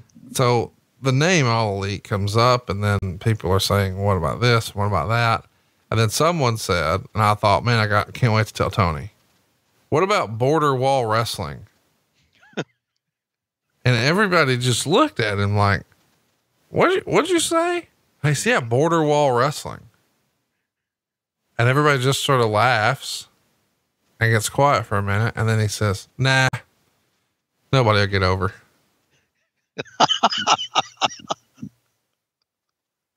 And I fucking laughed so hard. I snorted. I was like, Tony Schiavone will love that joke. That is a great fucking joke. And the way it started out is they were talking about lucha wrestlers and what about this guy? What about that guy? And all these guys. So there's all these lucha wrestlers. And so when he says Border Wall Wrestling, everybody looks like, what the fuck? And then when he dropped the whole, nobody will get over, tickled me. Oh, that was great fucking line, man. It's tremendous. And then this past weekend, I saw Lance Storm tweeted out a picture of the wall from WCW, and he said, here's Donald Trump's favorite wrestler, which was funny. And then it's either Bad Money Slim or Klondike Bill or one of those gimmick listeners that we have said, this is the only wall that nobody can get over. And I was like, man, that joke just really writes itself. But the first time I heard it amongst the boys, I was like, God, I wish I could tweet that and tag you right now, but it would piss somebody off right now. Well, yeah, of course. Right. But, True. and if they're listening and they're like, hey, motherfucker, you didn't give me credit, I will gladly give you credit next week. But in my head, somebody could take something wrong now. Hey, Conrad, in the middle of all this, did the wild man just do a jump on the outside and everybody moved? Yep. Like, what? Did he mistime the spot, or was that spot supposed to be like I that? think it was supposed to be like that. Okay, it just it looked like to me. I'm going to go splash somebody, and everybody says, "Oh, we forgot to be there." Here we go. Is this it right here? To me, that just looked like he fucking Looks awesome. that they mistimed the spot. I don't know. Hey, where are you at on Mark Mero? You know, he's running around doing motivational speaking these days. Yeah. Always had a lot of respect for him. He was another guy who really was into his character. He worked hard to make his character over. So, would you go to a Mark Mero motivational speak? What's that? Would you go to a Mark Mero motivational speak? Why? No. Well, why do I need look? You know my motivation every week. To not get butt fucked when you leave the house? Well, yeah. Well, that's a big motivation. But my motivation every week is to talk to you.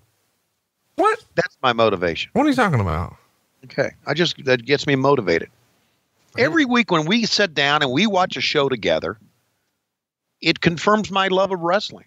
Wow. And then, of course, during the course of the week, I'll see a tweet or something from some dickweed, and I'm thinking, fuck wrestling. And then I'll start to talk to you, and I'll think, man, I love it. So how about Crush here? I want to do the test of strength, the old school with Rocky Maivia. Yeah.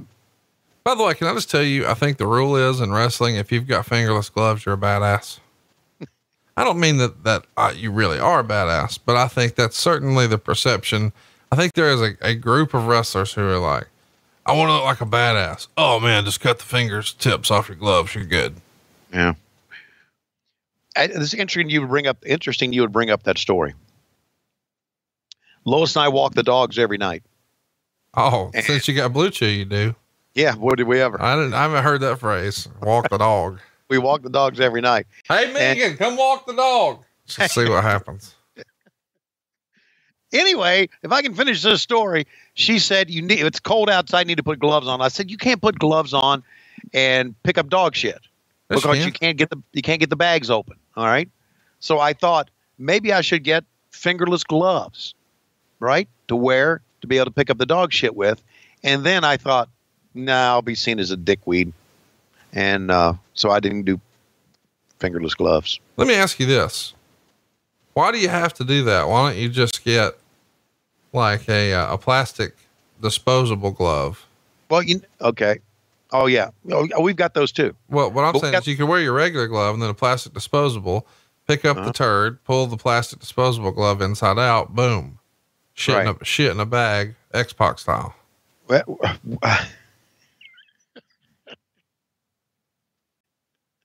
by the way, I can't tell you how much it makes me happy that life's gone full circle and he has a dog now. And in LA, he has to pick up them dog turds. Picking up dog turds is a part of our life. So I understand it. Look at Rocky, man. Can I just tell you, it's not part of mine and it ain't ever going to be. Yeah. Well, you haven't lived yet, man. Well, I'm just saying, like, I just let my dog shit in the yard. You don't walk your dog? I've got a yard. I just let the dogs. There he is. Yeah. Rocky Maivia, ladies and gentlemen, the blue chipper. Yes, sir. Eliminates Crush. Now he's eliminated Goldust. And you know what? They got him over. I don't care what Meltzer says. I'm with you. And I wasn't there a time after this, as he's, becoming the Rock, that fans were on his ass? Yep. Immediately. Yeah. Right after this, they started shitting on him. Right. Little did they know. Come on, where's the hard camera, Rock? Come on now. He doesn't know. Yeah, he's just a kid. Well, I mean, seriously, this is his first time wrestling on TV. Right. He'd been wrestling with the USWA, and I guess that counts because they had TV down there. But he was Flex Kavana down there. Wow, Flex Kavana. Yeah, and then they decided, that name sucks a dick. Let's call him Rocky Maivia. Did you ever meet The Rock? Yeah, several I've never times. met him. Oh, great guy. gives you a lot of time, has every reason in the world just to be a straight up dick. Right. But isn't. Good dude. Yeah. And you know what? That comes across that way. They interviewed him for the, I don't know if you've seen the documentary on the Iron Sheik. I have. Yeah. They interviewed him on that. And you could just tell that Rocky was a good guy. Can't believe you saw that. Yeah, I did. Huh. Hey, God, we think about great gimmicks in wrestling. Isn't the Iron Sheik one of them? Okay. So, hey, Bret Hart has just come back here to wrestling. He took a break after WrestleMania 12. He had agreed to do a couple of overseas tours, that were sold shows, I believe. So he made some dates in like Israel and places like that, Kuwait. And then, now he's back here, and Stone Cold Steve Austin has been calling him out, saying, if you put the letter S in front of Hitman, that's exactly the way I feel about him, and making challenges. And now it's finally happening. And we're seeing his King of the Ring performance here that really made him. There's the infamous Austin 316 promo. Right. They told the story of Brian Pillman being his best friend. And when he kept bringing up Bret Hart, he turned on him, attacked him with a cane, put his foot in put his foot in the chair, smash it. And then I don't know if they'll show a clip, but he even took this feud to another level where he tried to break into Pillman's house, and Pillman pulled a gun on him. Right. It said Pillman 9mm, says, I don't call the police or whatever. And he's got a gun, and they go off the air. There he is attacking people in the studio. They're really getting over the Stone Cold character here. And it's all about this feud with him and Bret. And this is really Bret's first match back. And it's against what's going to be the hottest star in the business, but he's a super heel here. By the way, did you ever watch Livewire? No. Really innovative show at the time. Have you even heard about it? Do you know what it is? I do not. So Livewire came on, I believe it was Saturday mornings, and it was on USA, and it was live. And they had, by the way, this is one of my favorite matches of all time we're about to watch that nobody talks about. Everybody talks about WrestleMania 13, but this is the first one they had the match in Kuwait, which was cool. But this is the first one when Bret's back that everybody saw that went wide, because that was just a like Coliseum video home release or whatever. Right. The story here though, is that the winner of this match gets a title shot against, the champion. Right. And so the pay-per-view that's next, we'll talk about it, is In Your House, It's Time. And they're building Stone Cold here to be one of the tippy top guys after he's not been positioned that way in this company ever before. He was the ringmaster, and he had Ted DiBiase as a manager, and he had the $1 million belt, and that gimmick obviously sucked, but he's really allowing him to go out here and cut promos his way and be his character, he being Vince, where he even finished that promo with, and that's the bottom line, cause Stone Cold said so, which would go on to be a catchphrase, but that's one of the first times we saw him use it. And this is just going to be a tremendous match. What a presence he had as Stone Cold. I look at him just staring at the camera. I know. Just, it's almost like, well, it's not almost like, it was. It was Vince or whoever was in creative, and I know it's Vince at that time, took a look at him and said, we need you to really be you.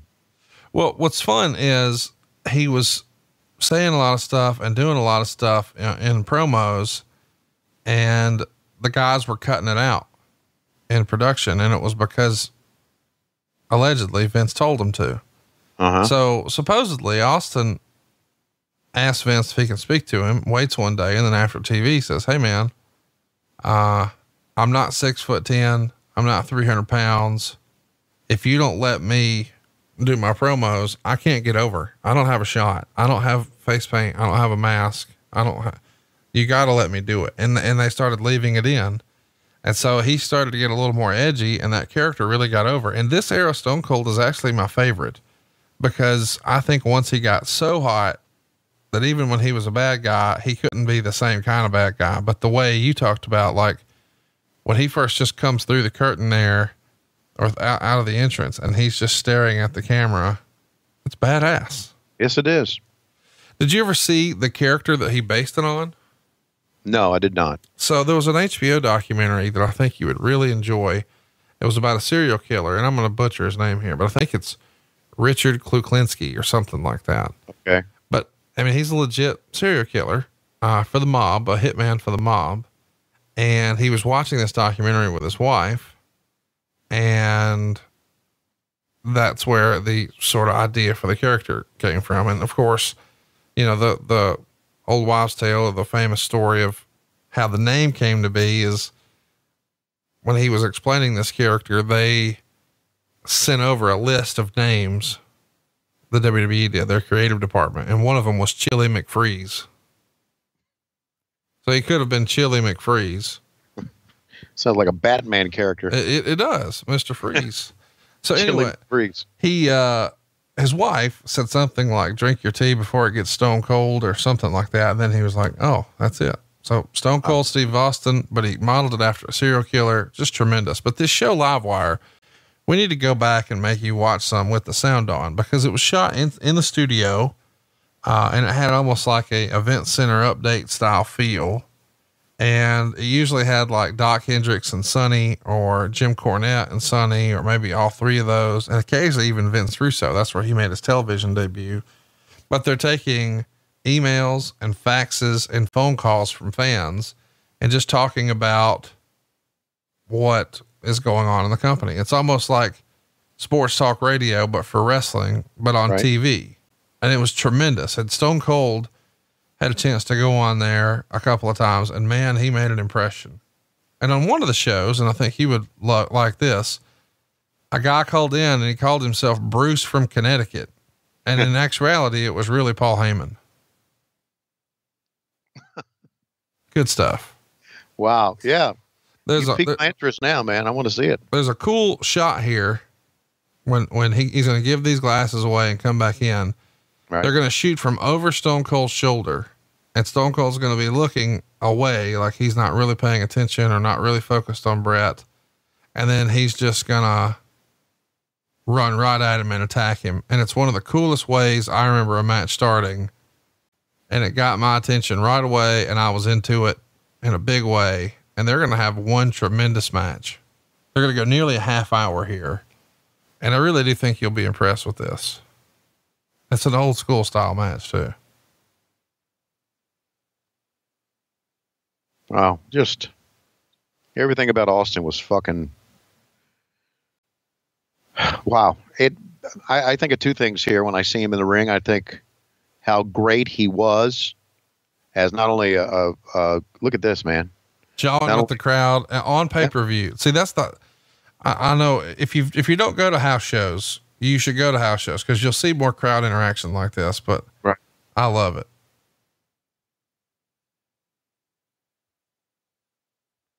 Oh, I'm thinking of the WrestleMania 13 match with the over the shoulder shot. Yeah. Here we go though. This is a hell of a way to get it going. This is Brett's return now. You got to appreciate this is almost like his home turf here. Sure. He won WrestleMania 10. Mm-hmm. Look at that. How fun was that in 96? Yeah. Double and bird. they still blank them out here. I don't get that. I mean, this is a network. This is okay.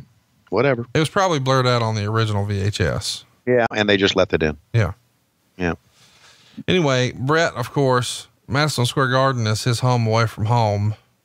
You know, he had big moments where he won the Intercontinental title the first time for Mr. Perfect in 91 in this building. When he won the world title, not for the first time, but when he did the unthinkable and lost to Owen, but beat Yoko and became the world champion right here, WrestleMania 10. Show goes off the air with him on the shoulders of everybody. And he's sort of been the flag bearer for the WWF for that new generation run. And now they're in a bit of a transition. It's not quite Attitude Era, but Diesel and Razor Ramon and all those guys aren't here. And a lot of people assume that they're going to be headed towards Bret Hart, Shawn Michaels at WrestleMania 13, a rematch from WrestleMania 12.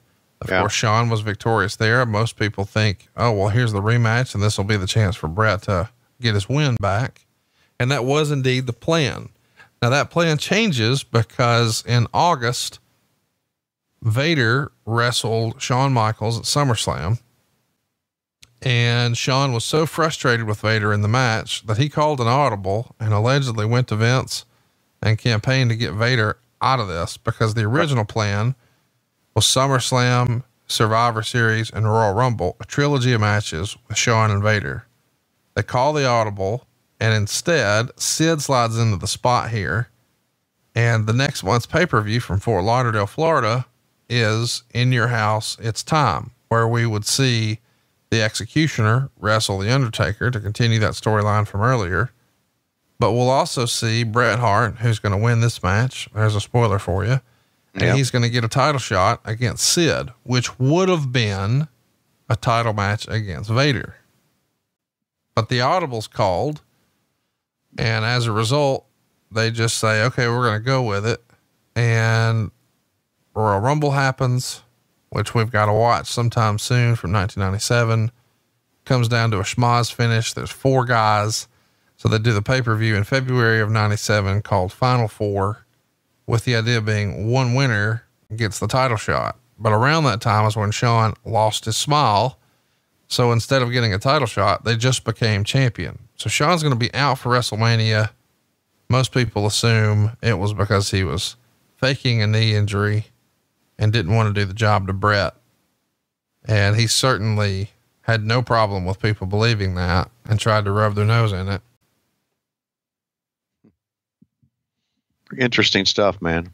It's an interesting time in the business because all of this is going on. Meanwhile, you guys are white hot with the NWO. So we're 1 month. This is during the World War III pay-per-view time for you guys in November of 96. But the prior month was Halloween Havoc. So while they're burying the Undertaker here in the main event of it In Your House, you guys have Macho Man versus Hulk Hogan, where Macho Man had that ridiculous wig that Hulk Hogan was wearing, and then Macho Man pulls it off and puts it on himself for just a minute. Macho Man had the blonde wig on, which was funny. And then at the end of that show, Roddy Piper debuts. Right.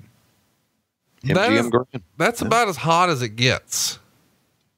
And they're burying the Undertaker here. So even though I'm really loving what the WWF is doing, there is no comparison. WCW has a better show. And as a result, things are not well in the front office for the WWF at this time. No, you're exactly right. Yeah. I mean, from what I had heard, they were losing money. Yes. And things weren't going well at this time. And, you know, we are going to see a bogus Razor Ramon and a bogus Diesel come out. And I'm thinking to myself, when I heard that was happening, and you know what? I never saw it. We're going to see it here. And I saw it when I watched the replay. When I see that going on, I'm thinking, well, that's one of the silliest things I've ever seen. Why don't they just bring a big guy out with a mustache and blonde wig and call him Hulk Hogan? Well, I mean, it's just, why would they do something like that? Why would they? That just blew me away. That was just them saying, oh, we own Razor Ramon and we own Diesel, and we can make put anybody in that character and make it work. And they got shit on because of it. And we'll talk more about that when we see him. But again, you know, you and I have talked so much about Bret Hart and is he one of the greatest wrestlers of all time? Yeah, I never thought he was a good talker. I always remember him as a tag team wrestler, but I don't think there's any doubt that when he got into the ring, he could do some great shit. Oh, great shit. Meltzer loved this match too. He says, textbook example of how to build a long match of the year caliber performance without doing any suicidal moves. Right. And he gives it 4.5 stars. Yeah. And that's, you know, that says a lot about Meltzer, because he is always into that. And the fans are now in this day and age into suicidal moves, high spots, as I call them, high spots, no sell high spots. Because if wrestling was real, some of the high spots they would do, they would not be able to come back from them. Just crazy shit, man. Good stuff. Let me ask you this. And this has always bugged me about Bret Hart. I understand, and this may be stupid, but I understand that. Look at that, man. Did that look legit or not? Fuck. After that top rope and that forearm shot, here's what's always bugged me, and I understand about marketing. I get it, and I get about color schemes, but the pink color always did bother me. Is that stupid to say that? Yeah, it is. Okay, I just thought I don't know. And I know listen, and I know this has changed, but to this era, I know what pink means with the Susan G. Komen Foundation and everything, but I always did see pink when I was growing up.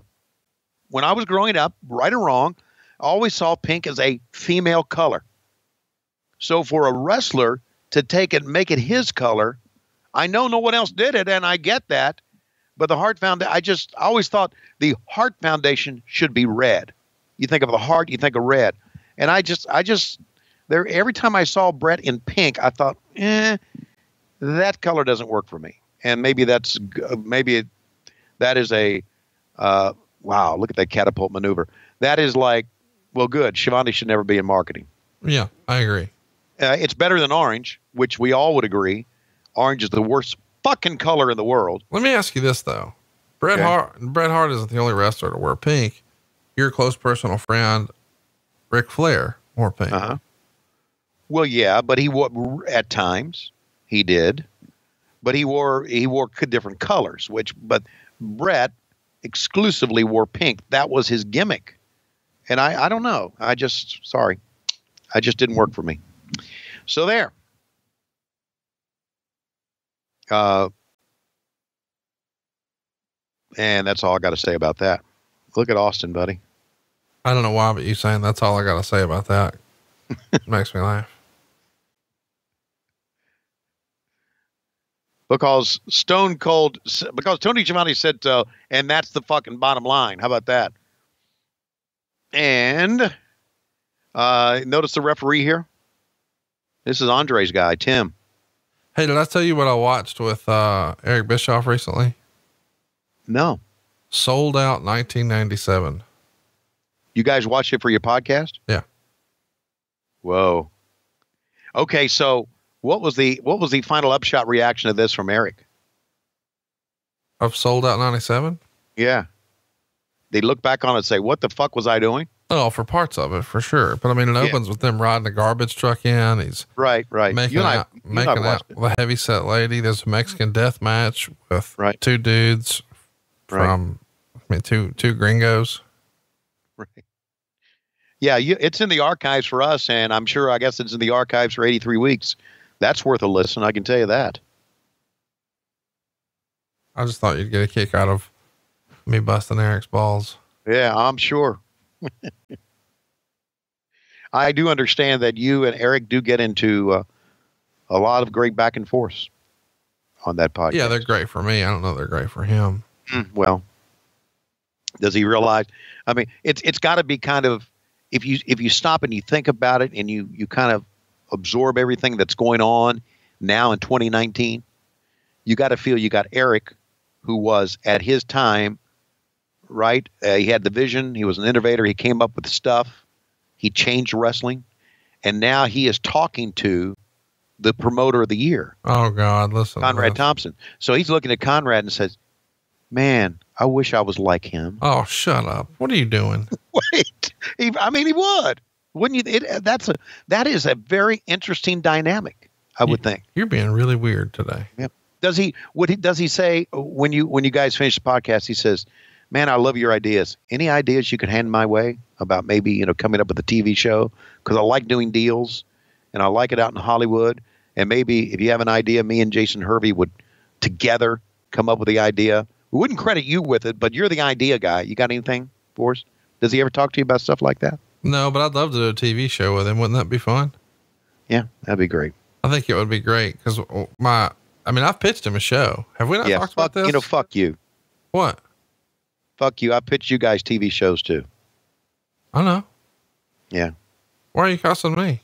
Yeah, because, it'd be great to do a show with Eric, but Tony, let's do a show. Nah, it's already been done. No, I didn't say that at all. One, two. All right. First of all, who has family that works at Netflix? Me or you? Yeah. Okay. Right. And you're exactly right. I have family that works at Netflix. So why aren't we pitching a show, you motherfucker? Well, I don't know. Because I was told it wouldn't fly. No, just your first idea sucked a dick. That's all. And I told you that as your friend. It didn't suck a dick. It's a great idea. No, it's not. It's literally already happened. Okay. So you got an idea for another show? I do. With you and Eric, right? No, you didn't even let me finish before you started motherfucking. Okay.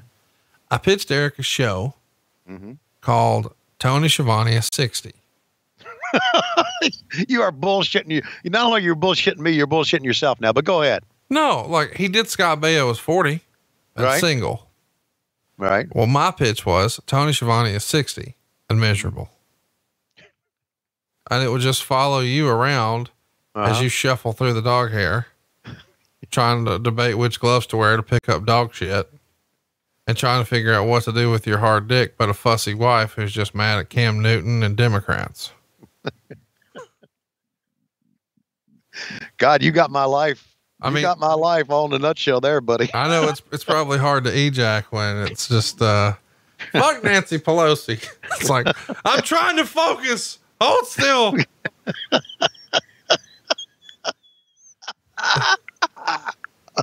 Hold on a second.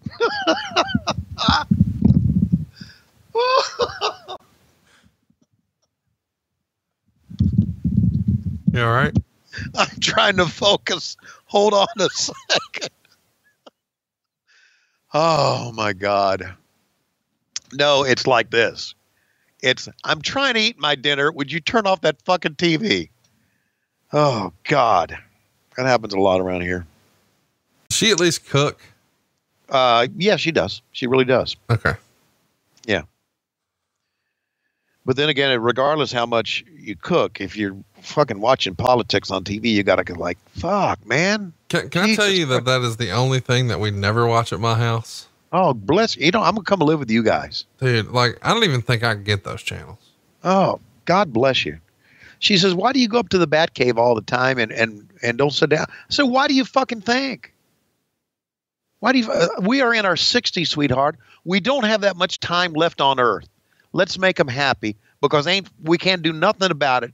And the worst people in the world live in Washington, D.C. The absolute worst people in the world. Let's go out and have some fun. Let's go to Huntsville. Yeah. And let's hang out with Conrad and, have him buy all our meals and everything. And what? Okay. What's up with that? Well, just some ideas I had about getting her out of the house. But let's go to Huntsville and have Conrad buy all our meals. That's hurtful. It's not hurtful. Hurtful. Hey, let's get back to the match here. Damn it. I feel like you're implying that the only reason anyone would hang out with me is that I would buy all their meals. Well, I can't speak for Cassio or anybody else, but you know what? You have fucked up a good thing because I'm not buying your food anymore. Oh, come on now, man. No, listen, I've always just thought it was the nice, cool, polite thing to do to not let anybody else pick up the check. And I pick up the check when we go to dinner, but I'm not picking up yours anymore. No, I wasn't talking about that. I wasn't talking about that. Picking up the tab when we go to dinner. I was talking about going to your house and having Megan or your servants or whatever cook a meal for us. Oh, well, you hadn't been here enough if you put Megan and cooking in the same sentence. First of all, her name's Megan. And secondly, Megan, sorry. She ain't cooking. As they said at the rehearsal dinner that you were not here for or a part of. Yeah. That, somebody asked what her favorite thing to cook is. Mm-hmm. And Cassio piped in and said, she makes a mean reservation. And can I just say this? And I know this is a great match and we should be focusing a lot more on it. There's been a lot of things that getting to know you have done for my life, and I appreciate all of them. But getting to know Cassio has been just it's been wonderful. One of the absolute funniest guys that I've ever met in my life. Well, about half our audience disagrees with you. Yeah, well, fuck them. That half of the audience. What the hell? Was that the international announce table? Did you see that announce? Yeah, it's one of the first times that happened too. See that announce? Hugo Savinovich just waving his arms. Oh. Dude, look at Hugo. He doesn't know how to sell it exactly. So he's just like, let me put my arms in the air and just wave them back and forth. Oh my God. I'm digging this. And what's great to me is underneath Hugo is a pizza box, 2 empty popcorns. He's just eating right on Mike here. Let's see this bump again. Look at Hugo. Watch him go. Oh, love it, man. Absolutely love it. by the way, Hugo's still down. oh yeah, he is. All right, come on, Austin. Go off there you go, baby. Fucking A, man. Get him. Tony Bruce has told me before that just to pop him and Patterson, they would get, Hugo like a bag of those powdered donuts. Yeah. And tell him, hey, we got you these donuts, but you know, we'd like for you to eat them all. And so they would make Hugo eat like the whole bag of powdered donuts, and Hugo knew they wanted him to like sell it. So he would like to try to see how many he could stick in his mouth, sort of like Lois at prom, and then just like make a big to do with powder everywhere. Oh God.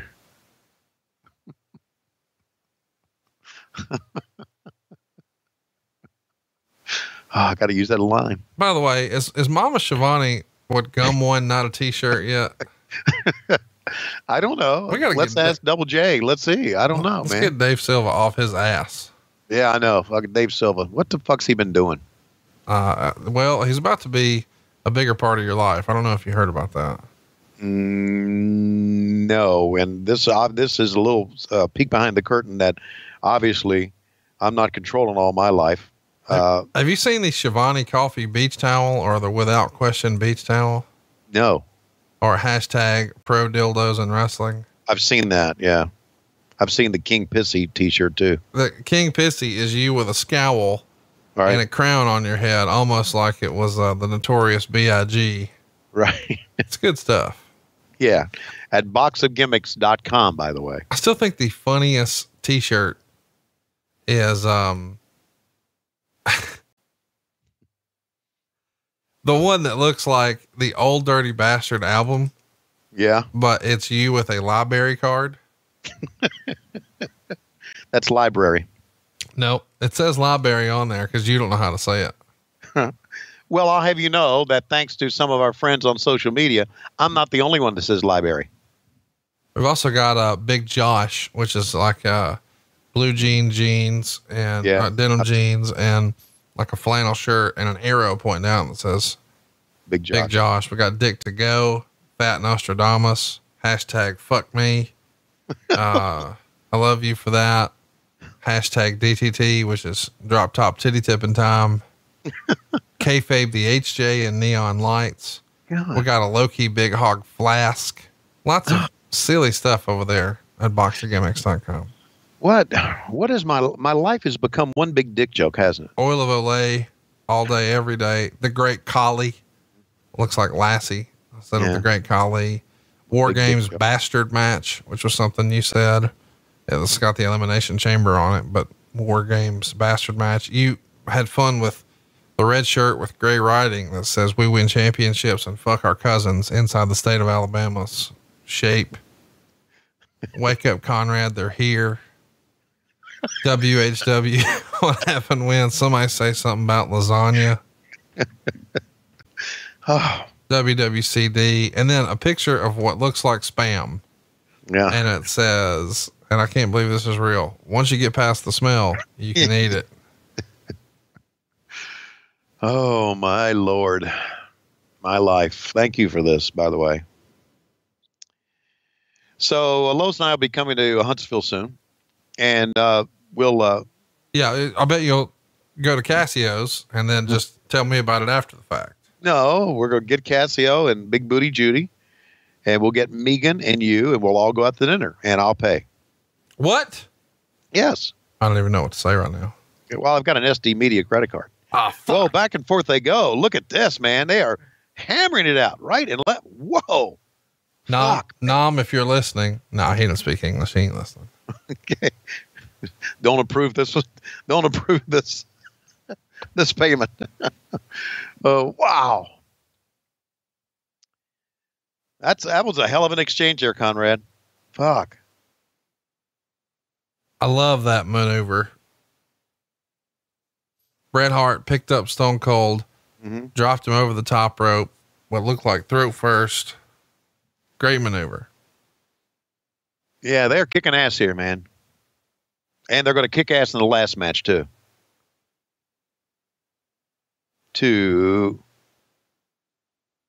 They know what they're doing with this because they don't schedule this match, touching the Sid Shawn Michaels match. Instead, they do a buffer where we see fake Razor and fake Diesel. Yeah. And obviously, they didn't have a chance anyway. Fake Razor and fake Diesel did not have a chance in between these two matches. Hey, hypothetically. Yeah. Hypothetically. Okay. Would you enjoy? We're getting off the rails here again, aren't we? No. Go ahead. Being a play-by-play man for AEW? Would I enjoy it? Well, I don't, it depends on how much of my time it would take and how much I would get paid and who I would have to work with. And I don't know. All right, fuck it. Never mind. What the fuck? Why would you say that? You were going to say never mind, regardless of what my answer would be, unless you just want me to say, "Oh yeah." But at my age, you can't just say, "Oh yeah." Oh, you did to this fucking podcast. Yes, and I've been a better man because of it. So when I come around making suggestions, maybe you ought to fucking consider them before you shit on them or put all these I haven't goddamn shit on anything yet. Listen, you even know yourself.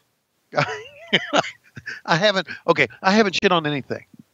Whoa, man, superplex from Stone Cold Steve Austin. Did I tell you that one of your kids hit me up this week? Oh yeah, and I know which one it is. Okay. Yeah. One of my kids hit me up this week as well too. Well, I hope all your kids did, except for that one jobber, Schiavone, we don't talk about. Please stop. Hey, are you a Cowboys fan? No. So you're really, really excited that they got their shit pushed in? Yes, I am, man. I'm a Redskins fan from way back. That's what I thought. Don't give me this America's team bullshit. How long are we going to get into this show before you talk about Alabama losing? I don't need to talk about it. Okay. I don't need to talk about it. Because, well, look, if I'm not taking up for either team here because I had no dog in the fight. But if you're going to tell me that, if you're going to say like ESPN did, like this is the new bullshit. If you think Alabama ain't coming back, fuck. The fuck? It was one fucking game. This is the new dynasty. Oh, I saw somebody the other day say, Nick Saban won't be able to show his face again and he's going to retire. And I was like, yeah, he lost a game. So, I mean, imagine if every coach lost one game and they were done. Right. Just, it's just one game and they lost and they're not going to win it every time and they'll be back. Clemson will be back. I think Georgia will be in the mix. Fuck. In this country, we put too much stock on one fucking game. And the reason we put too much fucking stock on one game is because ESPN does. And they fucking suck. They fucking suck. They have done a great job with completely ruining the bowl season. Congratulations to them and the NCAA. They have absolutely ruined bowl season. Because nothing makes a fuck other than 3 games. I went to the Sugar Bowl. Didn't make a fuck. Didn't make a fuck. Win or lose, it didn't make a fuck. Anyway, whip into the corner. Whoa. Great job, Brett. So underrated. Yeah. This match, I mean, not Brett. Everybody knows Brett's the best there is, the best there was, the best there ever will be. Mm-hmm. And they're putting some time in, and they got the fans into it. Hey, why don't we just start doing that? What? I'm just saying, Bret Hart, if he can run around and say I'm the best there is, the best there was, the best there ever will be, and people repeat it, we should do that about our podcast. Well, I don't. That's probably you and Bruce's. No, Bret wasn't the best wrestler ever. That was Shawn Michaels and/or Ric Flair. Oh, okay. So you're saying that people will laugh at me too? No, people don't laugh; they repeat it. And whenever he comes up, people say that, and it doesn't matter if it's true or not. Yeah. So that's what I'm saying. Let's make our let's get our shit come together. up with a gimmick. I mean, let's just do it right now. Like, let's do one that's funny that fits us. You know. Okay. Remember, there was even a TV show like a generation ago, the best damn sports show. Period. Remember that? Right. Right. Well, let's do something like that. Yeah.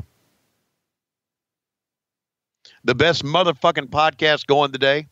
Well, I think we need to get more specific. Okay, I see what you're saying. The best goddamn wrestling podcast covering the 80s and 90s ever. Like, we need a bunch of words. You know what I mean? Well, this was right in front of us. The greatest retro wrestling podcast in our great sport. In the history of our great sport. In the history of our great sport. I'm sorry, I stepped on you. Yeah, that's all right. You need to use that history line. Okay. Oh, I got to tell you this too. All right. Great line this week. Somebody hit me with, and I'm going to use it. All right. What are you even good at?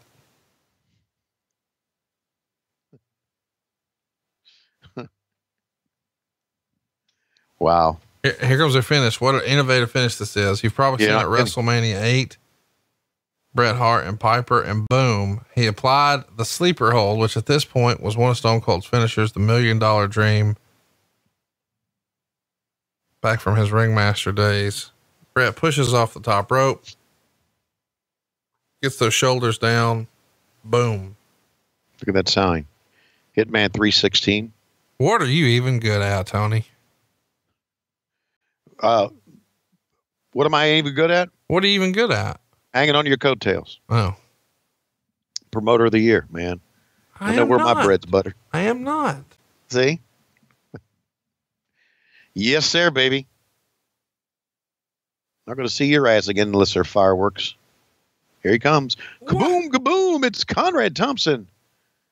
You weren't even watching. How do you even know there were fireworks? I was told. Oh, I was going to say.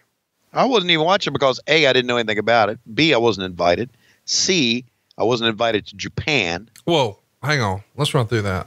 All right. True or false? I hit you up and said, "Hey man, I want you to call the title match at All In." It's during a day when Georgia's got a football game, but they're playing Austin P. It's a bullshit game. Blow it off and call the NWA World's title match, where rumor and innuendo is Rhodes is going to win it. And you called one of Dusty's NWA World title matches, and it would be all the feels. If you could come in and do that one, they would love to have you. Can you do it? And you hit me with, I got a football game. So now you don't get to come back later and say I wasn't invited. You were invited and you shit on it because you wanted to go see Austin P. No, son, look, I didn't shit on it. Okay. I didn't shit on it. It's the first game of the year. And if you're the producer of Georgia football, you can't say, "Oh, I can't do the first game." You can't do that, Conrad. You know that. I think you can actually. If you would have been all in, you could have been all elite, but now you're all out, motherfucker. I'm not all out of anything. I mean, I just asked you if you wanted to do it a minute ago and you hit me with, well, who am I working with? How much does it pay? How much time does it take? You just want me to give you want me to give you a blanket? Yes. I can't do that. I don't work there. I can't extend a real offer to you. I'm trying to make. What were you talking about then? I'm trying to make conversation and get people online saying, "Oh yeah, Tony wants to do it." But no, you're like, I don't know. Yeah. Let me see a formal offer and let me see the partners. I mean, it sounds like fucking low key over here. Well, maybe I should just start tweeting back and forth. Congratulations. No, I think great job. Wow. Hey, I like that, man. Wait. Are you shitting on JR right now? No, I'm not. Whoa. If you're going to do it, own it. I'm not owning it, but just maybe I should start tweeting and then people start talking about it. You're shitting on guys right now. You're being hurtful. I'm not shitting on guys right now. Maybe I should like. I don't know. Maybe I should start retweeting shit from members of their family or something. Maybe that would help out. Listen to you. Start liking tweets. I don't know. I mean, I'm just ideas because social media can get started, can get the ball rolling. I just know. I never did understand here that. I mean, you did just an hour ago. You slipped in. Isn't Teal so wonderful? You motherfucker. That's a deep cut too. We got like 18 listeners who know what you're talking about, and you just had to slip it in there. Speaking of slipping it in there, there's old Doc Hendricks. He's trying to slip something in. Yeah, by the way, this is as good as donuts. Sid ever looked to me. Yeah, Sid looks like a badass. Yeah, he does. Got that. He was a fucking badass. He had his softball cap on backwards there. Boom. Yeah. See if the cap's forward, yeah, he's about to no show and go hit a homer. If the cap's backwards. Right. He's about to say he's the master. Yeah, and we are going to see, and we'll talk about it. Great job there, Doc. Where's your fucking fanny pack? Why don't you wear something light blue? What's the light blue?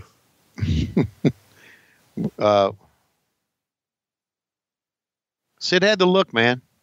You know, something we hadn't talked about this week, and this was like a fine time to talk about it since Lou Albano's coming out. Mm-hmm. We, the internet about a week ago was fascinated with what's become known as the tampon spot. Oh my God. Did you see it? I did not. What? No. Tony, are you a fucking sleep over there? Look. Here is Tony Schiavone's life, and I'm going to shit on myself here. Okay, you do enough shitting on me anyway, but I'm going to shit on myself here.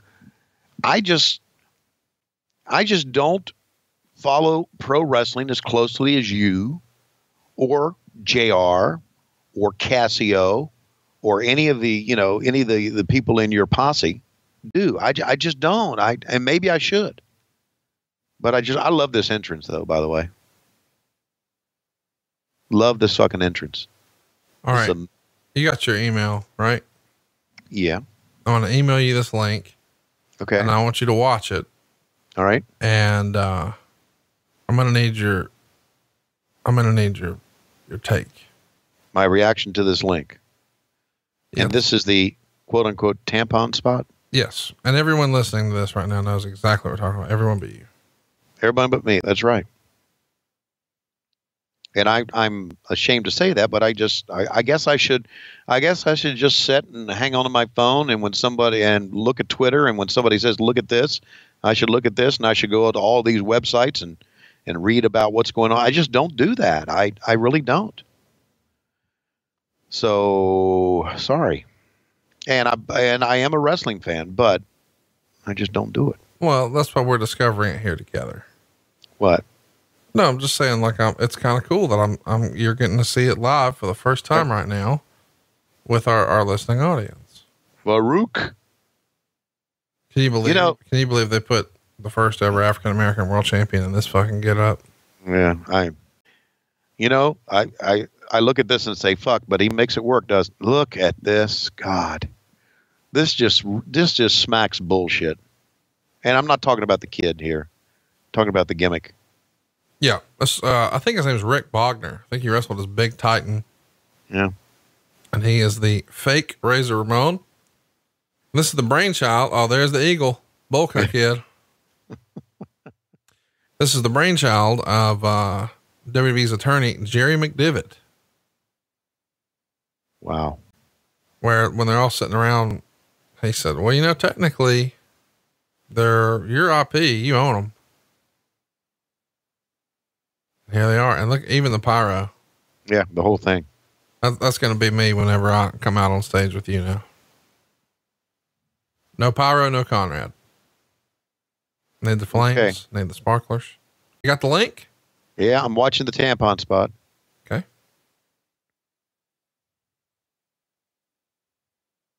Oh my God. Oh my God. What? Oh, I saw this coming. Must be really deep in there. Oh my God. Listen to you. What are you saying? Well, I mean, it took her a little while to pull it out.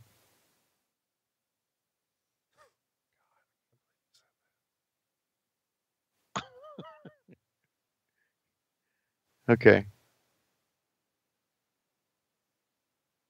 Oh, Lord have mercy. Where was this? Where did they do this? It's bar wrestling. There's no ring. Mm-hmm.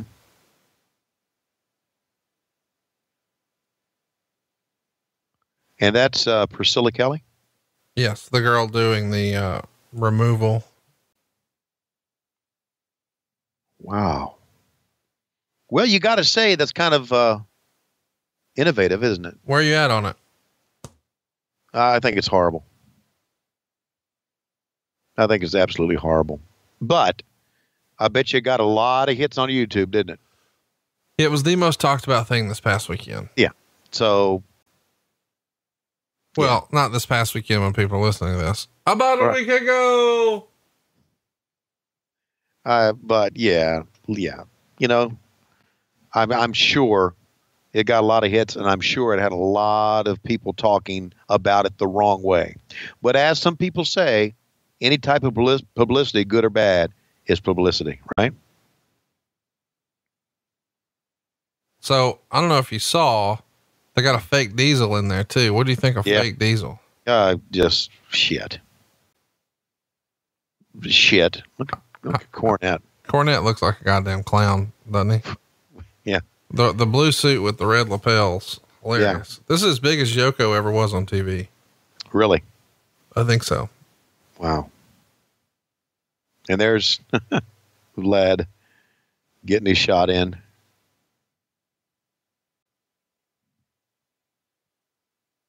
Wow. That's all I can say. Look at the cast of characters here. Meltzer would say Yokozuna, who looked to weigh about 720 pounds and could barely walk without blowing up. How about Flash Funk? Flash Funk, buddy. Of course, the cousin of Dory and Terry. Right. JR made a comment here, which I thought was kind of a cheap comment. And I don't know if Vince had him say it or not. He said, but I've never seen red or yellow look better in Madison Square Garden, which was obviously the shit on Hulk Hogan, which I thought was interesting. Boy, Flash Funk, man. That Bullcock kid, he's a legend.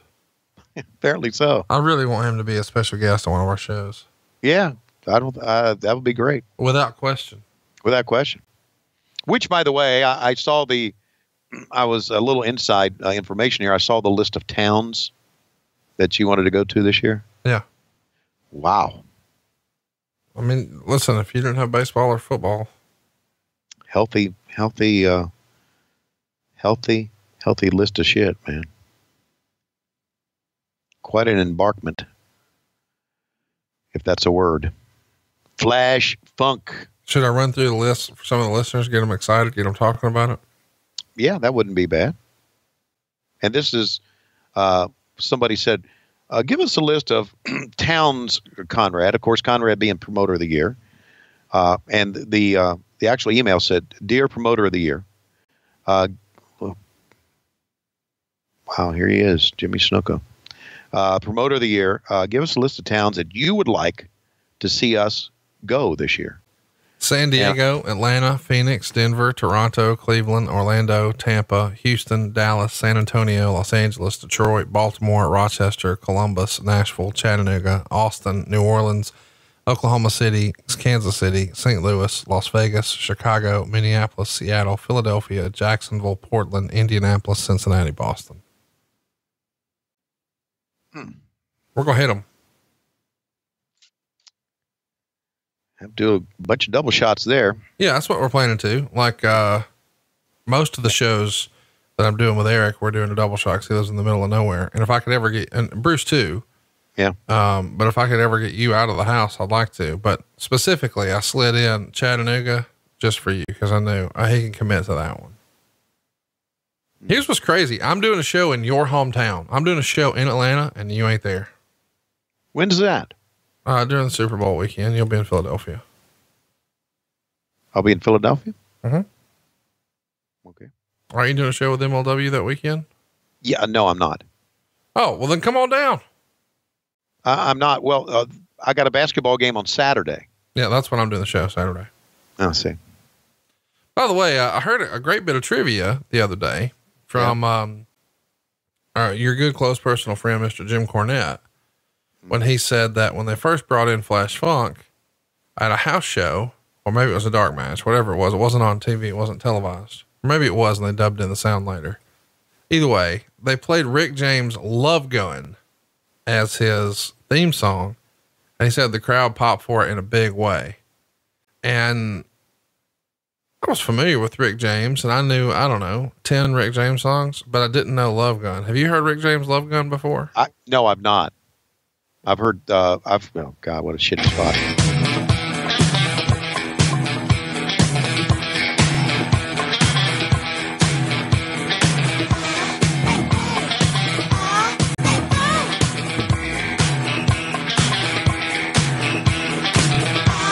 Pretty fun, huh? Yeah. I only heard the Kiss. I only heard Kiss's Love Gun. Yeah. No, I'd heard that one. All right. So when he said Love Gun, I thought that's a Kiss song, but no, I listened to that one and they have like a super long version of that song. And I was like, this is kind of catchy. I get it. I see how that got over.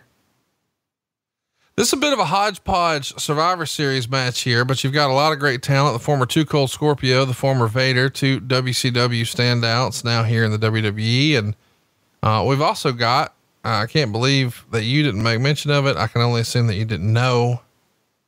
We talked about Rick Bogner, AKA Big Titan, being Fake Razor. Do you know who Fake Diesel was? I did not know. It's Kane. Whoa. It's Kane after he was the evil dentist, but before he was Kane. And, here's Yokozuna, who's not going to be with us very much longer after this. He's going to pass away.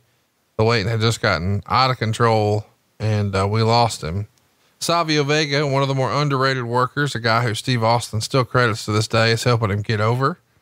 And then of course, Farouk, no longer wearing the silly, gladiator helmet. Now he's flanked by PG-13. This is the early days of Nation of Domination before it's all the way flushed out. Mm-hmm. But still, I don't think any of this was necessary. He could have just been a badass, but eventually they turned that Nation of Domination into a pretty decent gimmick. Yeah. And shit, Ron, as we've chronicled in depth here, Ron Simmons was legit badass and he could make anything work. Ron Simmons is unfuckwithable, boy. Yes, sir, buddy. Absolutely. Still to this day, you go around, and I saw Ron earlier this year. You start talking to him, you think, man, he's still a motherfucking badass at his age. Oh, dude, you just shake his hand, pat him on the back, and you're like, oh, okay, he's still man and a half. He's still legit. He fucking is, man. Chat me up about Yokozuna. He passed away not too long after this. Yeah, not too terribly long. We're probably going to be covering him sometime soon here on the Pritchard Show. But he died in 2000. Okay.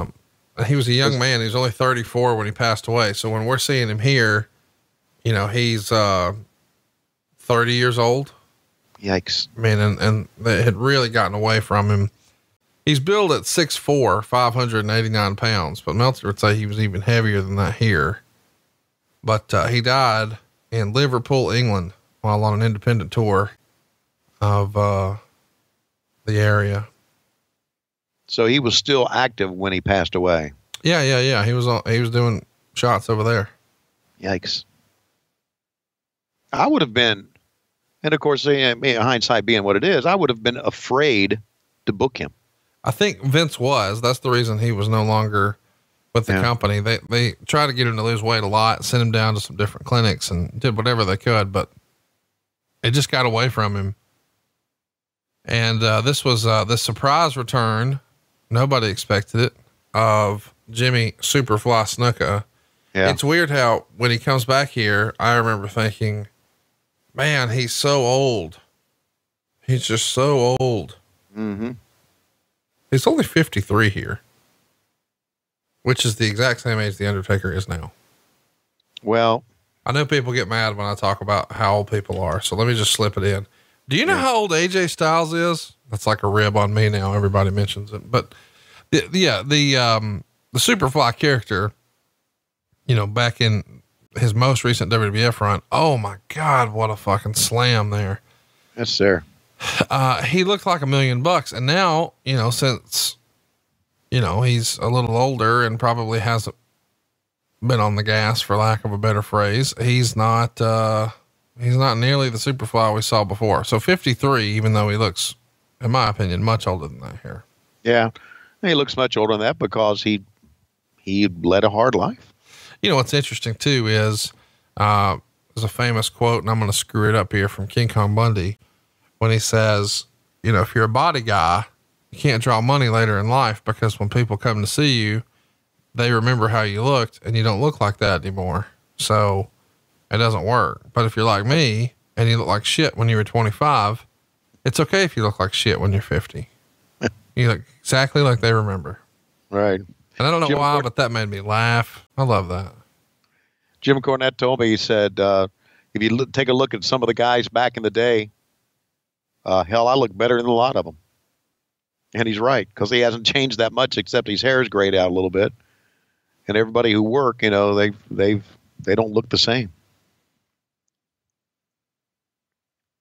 So, yeah. By the way, I know you're not a big podcast listener. You should go listen to Jim Cornette's Drive Thru. Really? Oh, it's so good. You would love it. Really? But doesn't he just, what does he just do? Irate? He just gets irate, right? No, that's Jim Cornette Experience. So if you want to hear him cut promos on this guy or that guy or everybody, then you go listen to the Jim Cornette Experience, and he'll mix in some politics and some wrestling and everything. So that wouldn't really be for you. However, his show, The Drive Thru, is just answering fans' questions. Mm-hmm. So, you know, fans will write in and say, hey, Jim, whatever happened with, and why didn't such and such, and in your opinion did. Yeah. And man, it is just tremendous, because it's just one wrestling take after another, and they're bouncing around. You know, talk about something in Alabama, and then something in Texas, and then something in New York, and it's good stuff. I highly recommend it. All right.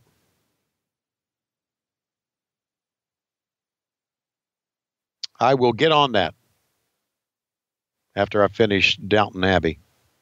Oh, did you see that, that little prick MJF was at the All Elite rally? Yeah, I saw. Fuck him. You saw what he said? You saw his promo on me? I haven't seen that, but fuck him. Oh man, he called me tons of fun, type 3 diabetes, triple chin, sweating through my suit, turkey tits. It's the whole thing. I think one of the next big stars. I really do. I like to stomp his ass. I fucking hope not. I'll tell you what, everybody wants to know, is so-and-so coming to Starrcast too? I'll tell you who ain't. MJ fucking F. MJF. I'm going to make that a shirt. MJF. MJF. Yeah. Somebody needs, and you're big enough to drive that little prick in the ground like a tomato post. It's what they need to do. This, I'm better than you and you know it. You ain't better than shit. Nobody likes him. No. I've never met one person who likes MJF. No. Probably his parents don't even like him. I was told, I don't know if this is true, it could just be rumor and innuendo, but that his parents used to have to put a pork chop around his neck just to get the dog to play with him. Well, that would not surprise me, little fucker. Or, as you like to say, little prick. That is the way you say it. Is the way? I don't say prick. When I was on vacation with my close personal friends, you were invited, but you didn't come. Bruce Pritchard and Cassio in Las Vegas. We took turns the entire trip saying that word the way you say it. Brick. So not only was I not invited Diesel to this trip, I was shit on. Oh, extensively. Kane swinging that chair at Jimmy Snuka with bad intentions. Yeah, I'm not kidding. Fans are into this shit now, man, right? See, it's just perfect example. And I'll give you a perfect example when it happens in the next match. It gets out of hand. Everybody starts going to everybody, 4-way, 3-way, whatever you want to call it. Fans pop, and they're going crazy for it. In this day and age, fans in the WWE would sit on their fucking hands. They would. They would sit on their hands for stuff like this. And that's where wrestling has changed, and I'm not so sure it can go back to the way it was. Did you see Tony Garea and Gerald Briscoe come out? Mr. McMahon. So what do you think of this WrestleMania 12 entrance we're seeing clips of here? Shawn Michaels ziplining down. Oh. You know, I really, really wish that I recognized Shawn Michaels in this era for being the absolute best. I knew he had good matches, but I don't think I think it was probably like 2002 when I started when he came back, and I started to say, man, he might be one of the best of all time. I still think like this run that he's on right here through like 1998 when he left after WrestleMania 14 is the best run anybody had, but it just wasn't I didn't think it was long enough to be the best of all time. But when he came back in 2002 and he started that second run, and he had that series of matches with The Undertaker, and just, I mean, clearly one of the best ever. Oh, and this is going to be one of the first times you've seen a singles match of his, right? Yeah, absolutely. It is. Again, I'm involved in what I'm doing, and, you know, I know that he's one of their top stars, but I don't watch any of their stuff. And then of course in 2001, I went cold turkey. So yeah, I'm not watching any of this stuff. And good God, when I saw this match, when doing prep for the show, I'm thinking, fuck. And I think and I guess in a way by saying this, we're kind of shitting on Sid, but I think one of the, if not the best compliments you can give a great wrestler is that he can have a match with anybody and make it look great. And that's what Shawn Michaels could do. That's what Ric Flair could do. Shawn Michaels could the bumps he took, just, yeah, he is absolutely one of the greatest of all time. Absolutely. And now when I go back and they say, Shawnee, who is on your Mount Rushmore of wrestlers? Shawn Michaels has to be considered to be one of those, don't you think? Yep. And you could have different Mount Rushmores. Here's the Mount Rushmore of guys who can cut a promo. Here's the Mount Rushmore of guys who can work. Here's the Mount Rushmore of guys who, I don't know, were biggest stars in the business. I mean, you can, Sid coming out, fist bumping everybody here. How about that? I love this entrance. This to me is so great. Yeah. This Sid is the best Sid. Yes, it is. Who's the man? Glad to say, you the man. Who's the man? Yeah. Good. Fuck. Conrad, this is a great fucking show, man. It is top to bottom, a great show. There's a throwaway match in there. Yeah. The last one we saw, but realistically, you had to have something to break up Brett and Austin before this one. There's a throwaway match in every show. And they're going to light up his initials, SID, or not the initials, but his name, SID. Yeah. And JR is going to say, suddenly I'm dominant. And yeah, I don't know why that resonated with me, but what a cool look. What a cool visual. And cool commentary as well. Look at that from the top. That looks so fun, man. They did a great job with the presentation here. And this one of those shows, man, just hits me in the feels. I can't help but be a fanboy about this show in particular. It was right when I was getting back into wrestling. And this same year, 1996, we had just to, and I know we talked about Halloween Havoc and all that, but this was also the year in WCW when we spent the entire summer in Orlando because the Olympics were in Atlanta that year. And because basically the downtown area was shut off to the CNN Center, we uprooted our headquarters and moved it to the MGM studios and worked the entire summer backstage in MGM. So it was a great year for us on many levels. and it was a year that we were kicking ass, as you know. But then again, here was Tony Schiavone not paying attention to what was on the other side, and Tony Schiavone should have, because this was some great shit, man. Great stuff. If you like wrestling, you'll like this show. Yes. I mean, I know that it's pretty random that we're covering it, but it did come in second for a reason. I guess a lot of other people really enjoy it too, but I love that shot. Shawn in the back gives it a big fight feel. And the fans, not as excited for Shawn. I mean, he still certainly has his contingent, but yanking on him. The Sid crowd was here, boy. Yeah. Meltzer loved it. Michaels did an incredible job carrying Sid to probably the best match in his career. He should be given a lot of credit for professionalism, because we've seen guys on the night they've had to drop the strap, really pout and be babies about it, killing their match. The other story was just how much the crowd turned on Michaels during the match. It started with light booing early, but as the match went on, the booing was huge every time Michaels did any offense. Michaels let it affect him visibly, even if it didn't affect his performance. He gave the crowd dirty looks and spit and swore at ringsiders that were booing him. This turned into a very good match. So I'm going to spoil the finish. I mean, you know it's coming, but there's some really, really cool stuff here. And Meltzer's going to be critical and say that it's tacky, but I thought it told a great story. Yeah. I don't know what he considers tacky. What Shawn was doing, spitting at the crowd and stuff like that. Shawn Shawn Michaels fucking knew what was going on. So if they were going to boo at him, right? Why not up the ante? Why not go all in? You motherfucker go boo at me, I'll spit, and they'll boo even more.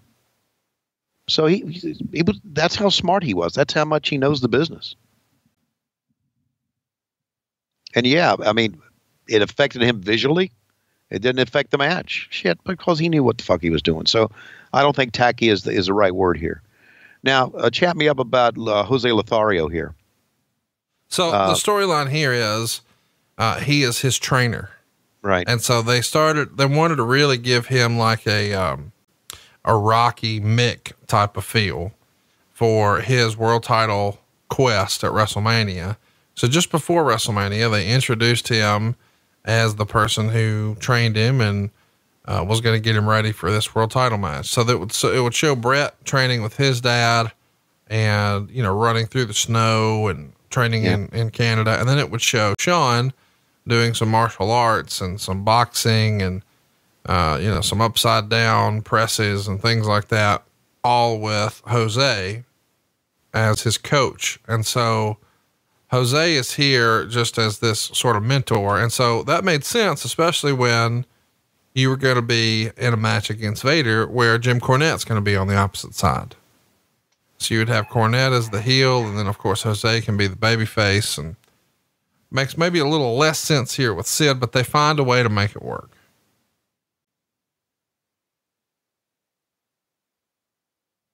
Watch this, man.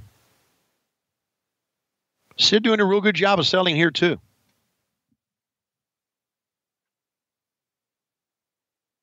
Just get the match going. See, Shawn had that. Shawn had that sense of knowing the crowd, just like Ric Flair did. I've talked about Ric Flair, Ricky Morton, and the match that they had. Flair knew, and I told you the story. I said, when Ricky Morton faced Ric Flair at the Great American Bash in Charlotte, they came out and fucking lit it up. It was one of the best sequences in the first 5 to 10 minutes of a match. Let's say first 5 minutes match I'd ever seen. And I remember saying to Ricky Morton, I said, that was fucking phenomenal.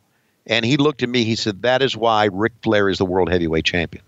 Because Ric Flair knew what preceded them, and he knew it wasn't that good. So he wanted to start out the match hot to really get the fans back into the entire event. Right. And that's exactly what Shawn is doing here. They are starting out hot because of what just preceded them was not that good. I'm telling you, you can't teach that. You just got to know it. you got to have that knack for being able to do it. And Shawn Michaels had it. And what pisses me off about all this is I didn't notice it. And now I'm really fucking into it now.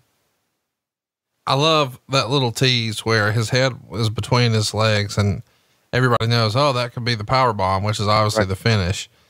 And he looks at the crowd for a minute, and then that gives Shawn a chance to scoot out. But just for a minute, it tells the story of, oh, if he can hit that finish. Right. You know, one of the things that,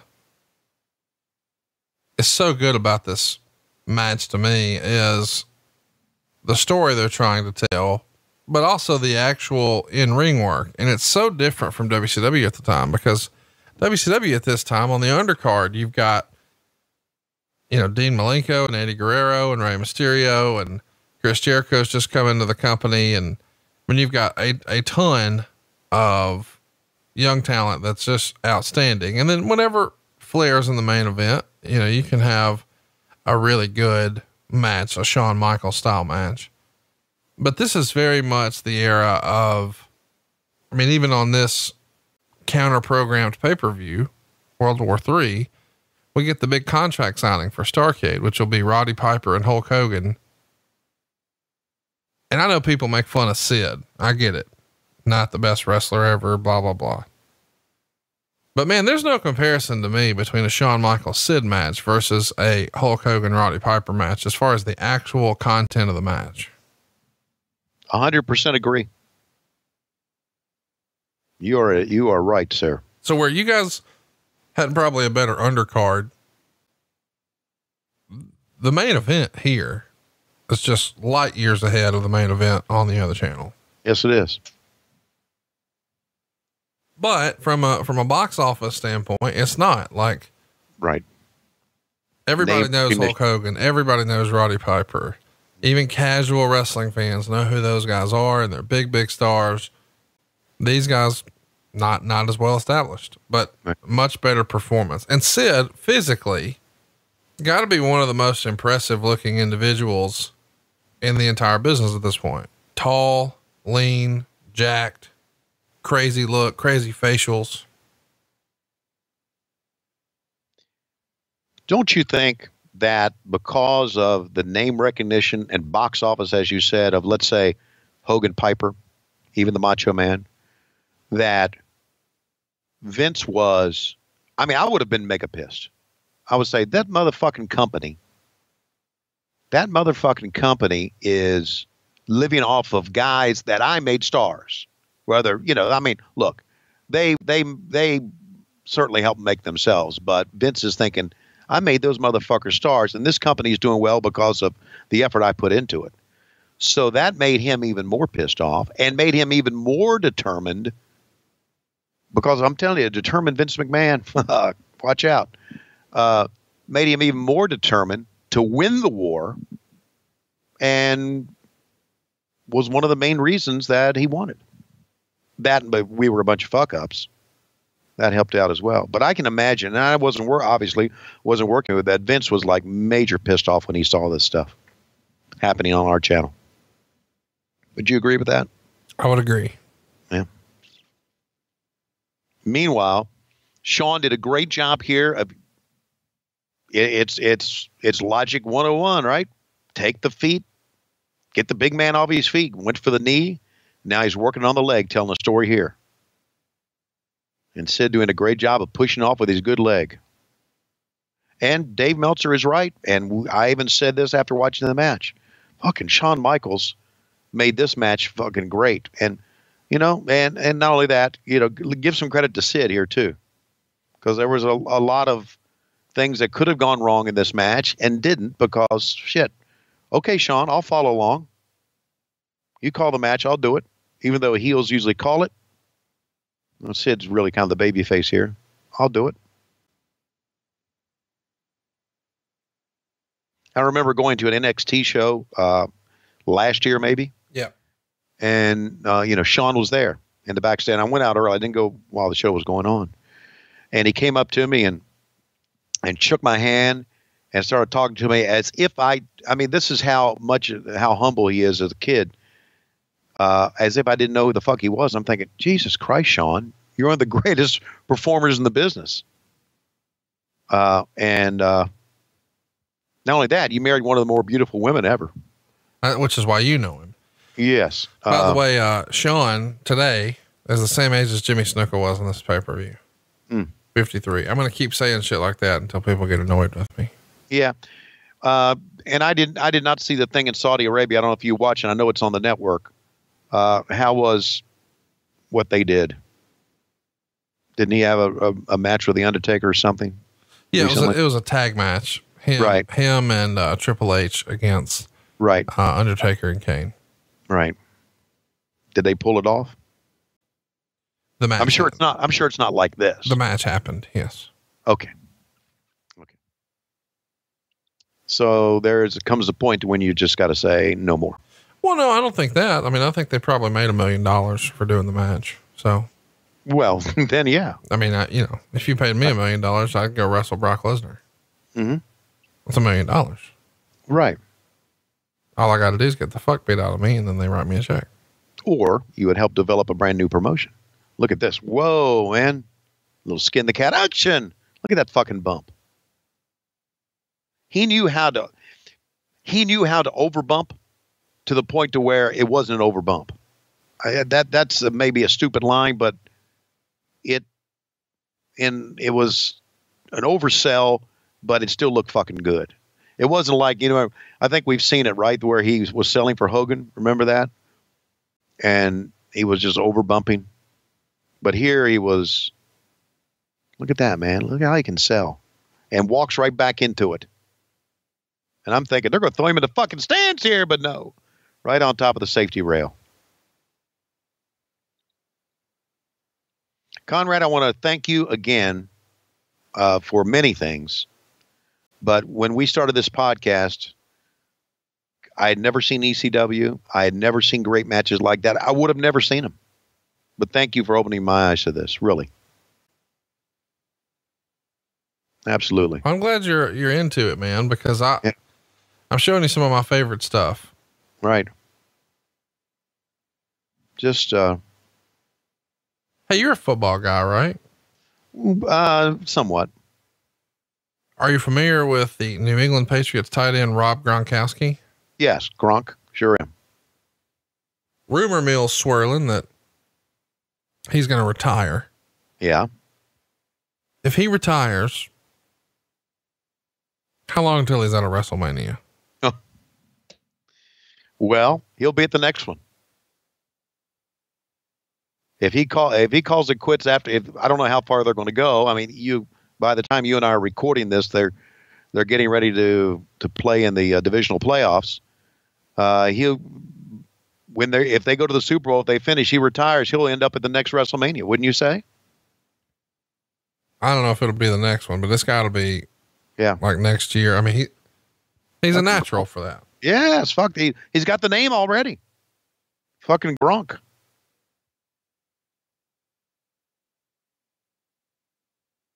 Look at that.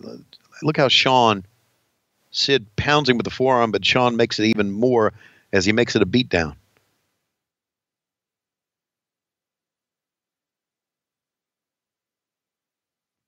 Great referee involved there as well.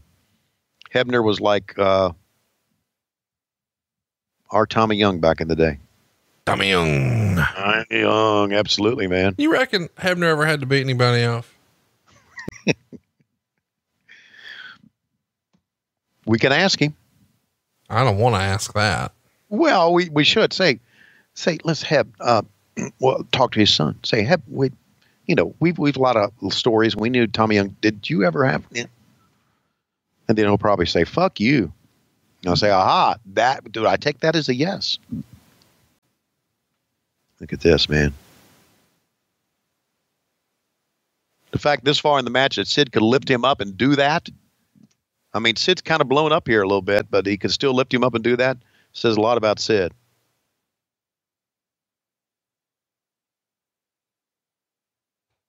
Calling spots here. There's a moment, I don't know if we've seen it, where he actually, with his hands, calls Sid into him. And the announcers did a good job of picking up on it and trying to turn it around and make it something else. See right now, he's telling Hebner the next spot. Hebner goes over and tells Sid the spot. And this is why the referee, man, is a teammate just like these two guys are. Yeah, that's when he covered it up. He said, "Come on, bring it to me." Yeah. But sometimes that's just the act of bravado. Shawn Michaels is like a pit bull. Right. Exactly. He doesn't know how big or small he really is. He doesn't give a damn. Right. And again, that's why JR is the greatest of all time. You're calling a match. Without question. Yes, sir. And again, I talk about referee being the teammate. Well, shit, the announcers are your teammates too, man. I love this spot. Just holding him up, ready to fall. But no, he finds from deep within something to fire him up. And look at this. Just fuck. If you don't love this, you don't love the business, boys. Look at this. Holy shit.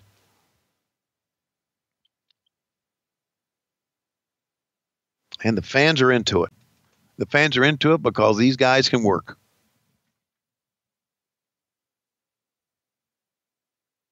I love that. The leg straight up and then Shawn flipping over on his head.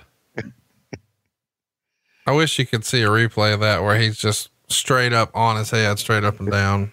A tremendous picture. Yes, it is. This match, by the way, gets a pretty good rating, 3 3/4 stars. Really?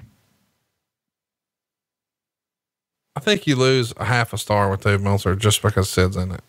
Yeah, that's probably right. Yeah, it's every bit of a 4-star match. And I'm not going to argue on a 1/4 star, but it is. I don't know that you've been keeping up with any sort of independent wrestling, but it's been like sort of a secret, but not really a secret, but it finally went sort of mainstream because Sports Illustrated covered it. That Luke Perry from 90210, do you remember him? Oh yeah. His son is a professional wrestler now. Oh my God. And he's actually doing pretty well for himself. He's only 21. His name's Jack. And he's wrestling under the name Jungle Boy. You've seen him on some of Joey Janela's shows. And right. It wasn't necessarily a secret, but he wasn't trying to leverage the name or the association. I get that. But it's out now. Hypothetically, what do you think? Would your kids, if your kids were to get into wrestling, what would their name be? If they weren't going to adopt the Schiavone name, he went with Jungle Boy. What would you guys go with? Oh, we would go with let's say Matt Schiavone would get into wrestling. You could call him Matt Anthony. Or Chris Schiavone would get into wrestling. You would call him, Slave to Lois. Or Tim Schiavone would get into wrestling. You would call him Beer Boy.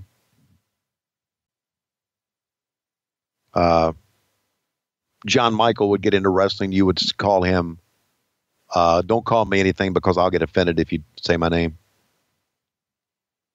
Things like that. Lois would get into wrestling. You call her Mega Bitch, kick your ass. Mega Bitch. So it's like Megatron. Right. Mega Bitch. Yeah. And like Megatron, she could turn into, something else. Hey, there's a lot of people listening to this who aren't football fans or soccer fans, or maybe aren't in the Georgia area. Right. What's the nickname for the top of the Mercedes-Benz Stadium? The retractable roof? I don't know. Oh, okay. I thought you would know since you're there all the time. No, I'm not there all the time. Yeah. I mean, you're there every time Alabama beats you. Oh, wow. Okay. See, I didn't say anything bad about it. I didn't say anything bad about the skull fucking that the Bama at Crimson Tide got, but boy, you got to jump on my ass. Wait. Yeah, that's right. Are you talking shit right now? Because best I can tell, Texas number 15 beat your ass. Okay, I'm not talking shit right now because I'm enjoying the match. Anyway. And they got the camera. Okay, here we go. Here we go. And this was kind of a funky spot because Hebner is like, the timing of this is like, see, he's got to see what's going on, but he can't see what's going on. So it was kind of a funky spot here. But anyway, fans are into it. Was that what he calls his sweet chin music? That's right. So Shawn was trying to get up, and Sid wrestles away a camera from a cameraman, and he's teasing that he's going to hit Shawn with it. The ref had his back to Sid, but instead Sid turns around, and instead of trying to pursue Shawn, he runs it right into the chest of Jose Lothario, who's on the apron. Jose falls to the floor, starts clutching his chest. They're feigning a heart attack. Poor Mary Kate is really distraught here. Her hero. And Shawn is yelling for help from the back. And nobody's coming out. Not focused on the match at all, which he clearly had in hand after the super kick. Yeah. Sid grabs him by the hair, throws him back in. Shawn calling some spots here.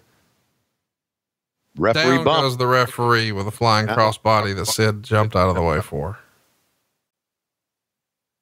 I like all this because in the course of what this has been a great match, you still don't know what's going to fucking happen. We've seen somebody get wiped out with the camera. You've seen a ref bump. You don't know. And now we're going to use the camera here. That's got to be a gimmick camera. Ain't no, those cameras back then were like 150 grand. Wrestlers were always told, leave the fucking cameras alone. At least they were told in WCW, because you fuck up a camera, that's 150 grand out of your paycheck. But anyway, it worked here. They're wondering if Lothario's got a heart attack, which he's feigning a heart attack as we mentioned, and the fans are still into this, man. See him standing up, cheering. Everybody thinks this is the end. Boom. And by God, it is. 1, 2, and 3. Now the fans go fucking nuts. Look at them. The fans go nuts. Fuck. Great stuff, Conrad. Great fucking stuff. And now the EMTs come out after the finish.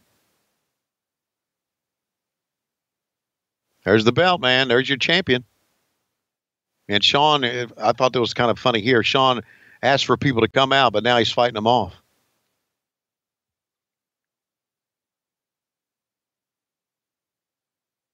It's a fun way to end the show because you're showing, yes, there's a new champion, but that's not important to Shawn. Shawn's more concerned about getting his mentor help.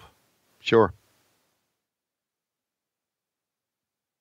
Notice the NWO sign in the right there. Meltzer would say, at the very least, they should have gone off the air with some sign saying he wasn't going to die. They basically went off the air with the idea he might die. Right. Granted, this is all the work, and old men have heart attacks on soaps all the time. But as the USA Network said, when nixing certain things out of the Pillman angle, it purports to be too real. My feeling is an injury angle is fine, but doing something to purport to be life-threatening and then leaving the air made it feel like it was coming off in yet another sleazy way to try and spike a television rating for the next night.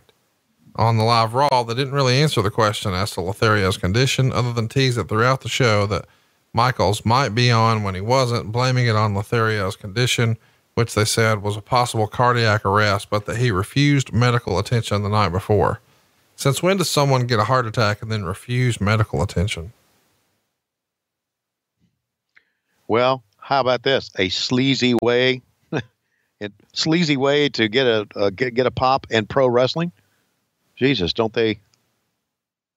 I like this too, going around and fist bumping and slapping people, and he's going to hug Vlad here in a minute, and This is good, man. This is really good. Again, this is the best version of Sid. Your main event for the next pay-per-view now is the winner of the Bret Hart Steve Austin match. So it's Bret Hart versus Sid for the world title. And there's Vlad wanting to hug Sid. Uh-huh. Yeah, they'll go back and show you the camera again. Bam. And then the power bomb. Which is a nice looking power bomb. Wow. Fuck, Shawn, you got to take it, man. Shawn just went totally limp like he was dead. Right. And there's Sid. Who's the man? Well, you're the man. With that world title, you're the man. It's worth mentioning, Antonio Pena of AAA was at this show. They were trying to make a deal, trying to set up Royal Rumble, San Antonio, with a lot of lucha stars. And that'll be a show for another time. But right now, I guess we should tell everybody that we're going to have a poll going up live. All right. So if you haven't already, scoot on over, hit us a follow on Twitter. That's the only place to vote is on Twitter. And you can do that at WHW Monday. So if you haven't already, check us out. He is Tony Schiavone. I am Conrad Thompson at Hey, it's Conrad on Twitter. But the place to follow the show is at WHW Monday. And that's where you can vote in the poll. Topics are live right now. And, Tony, when I look at my clock, I feel like it's about that time. It is about that time. And now we're going to go into a six-way match. Tony and Lois Schiavone going up against Big Booty Judy and Cassio. And in the other corner, Conrad Thompson and Megan in this 6-man match. And my God, Lois comes to the ring and holy shit, she's got a tampon in her hand.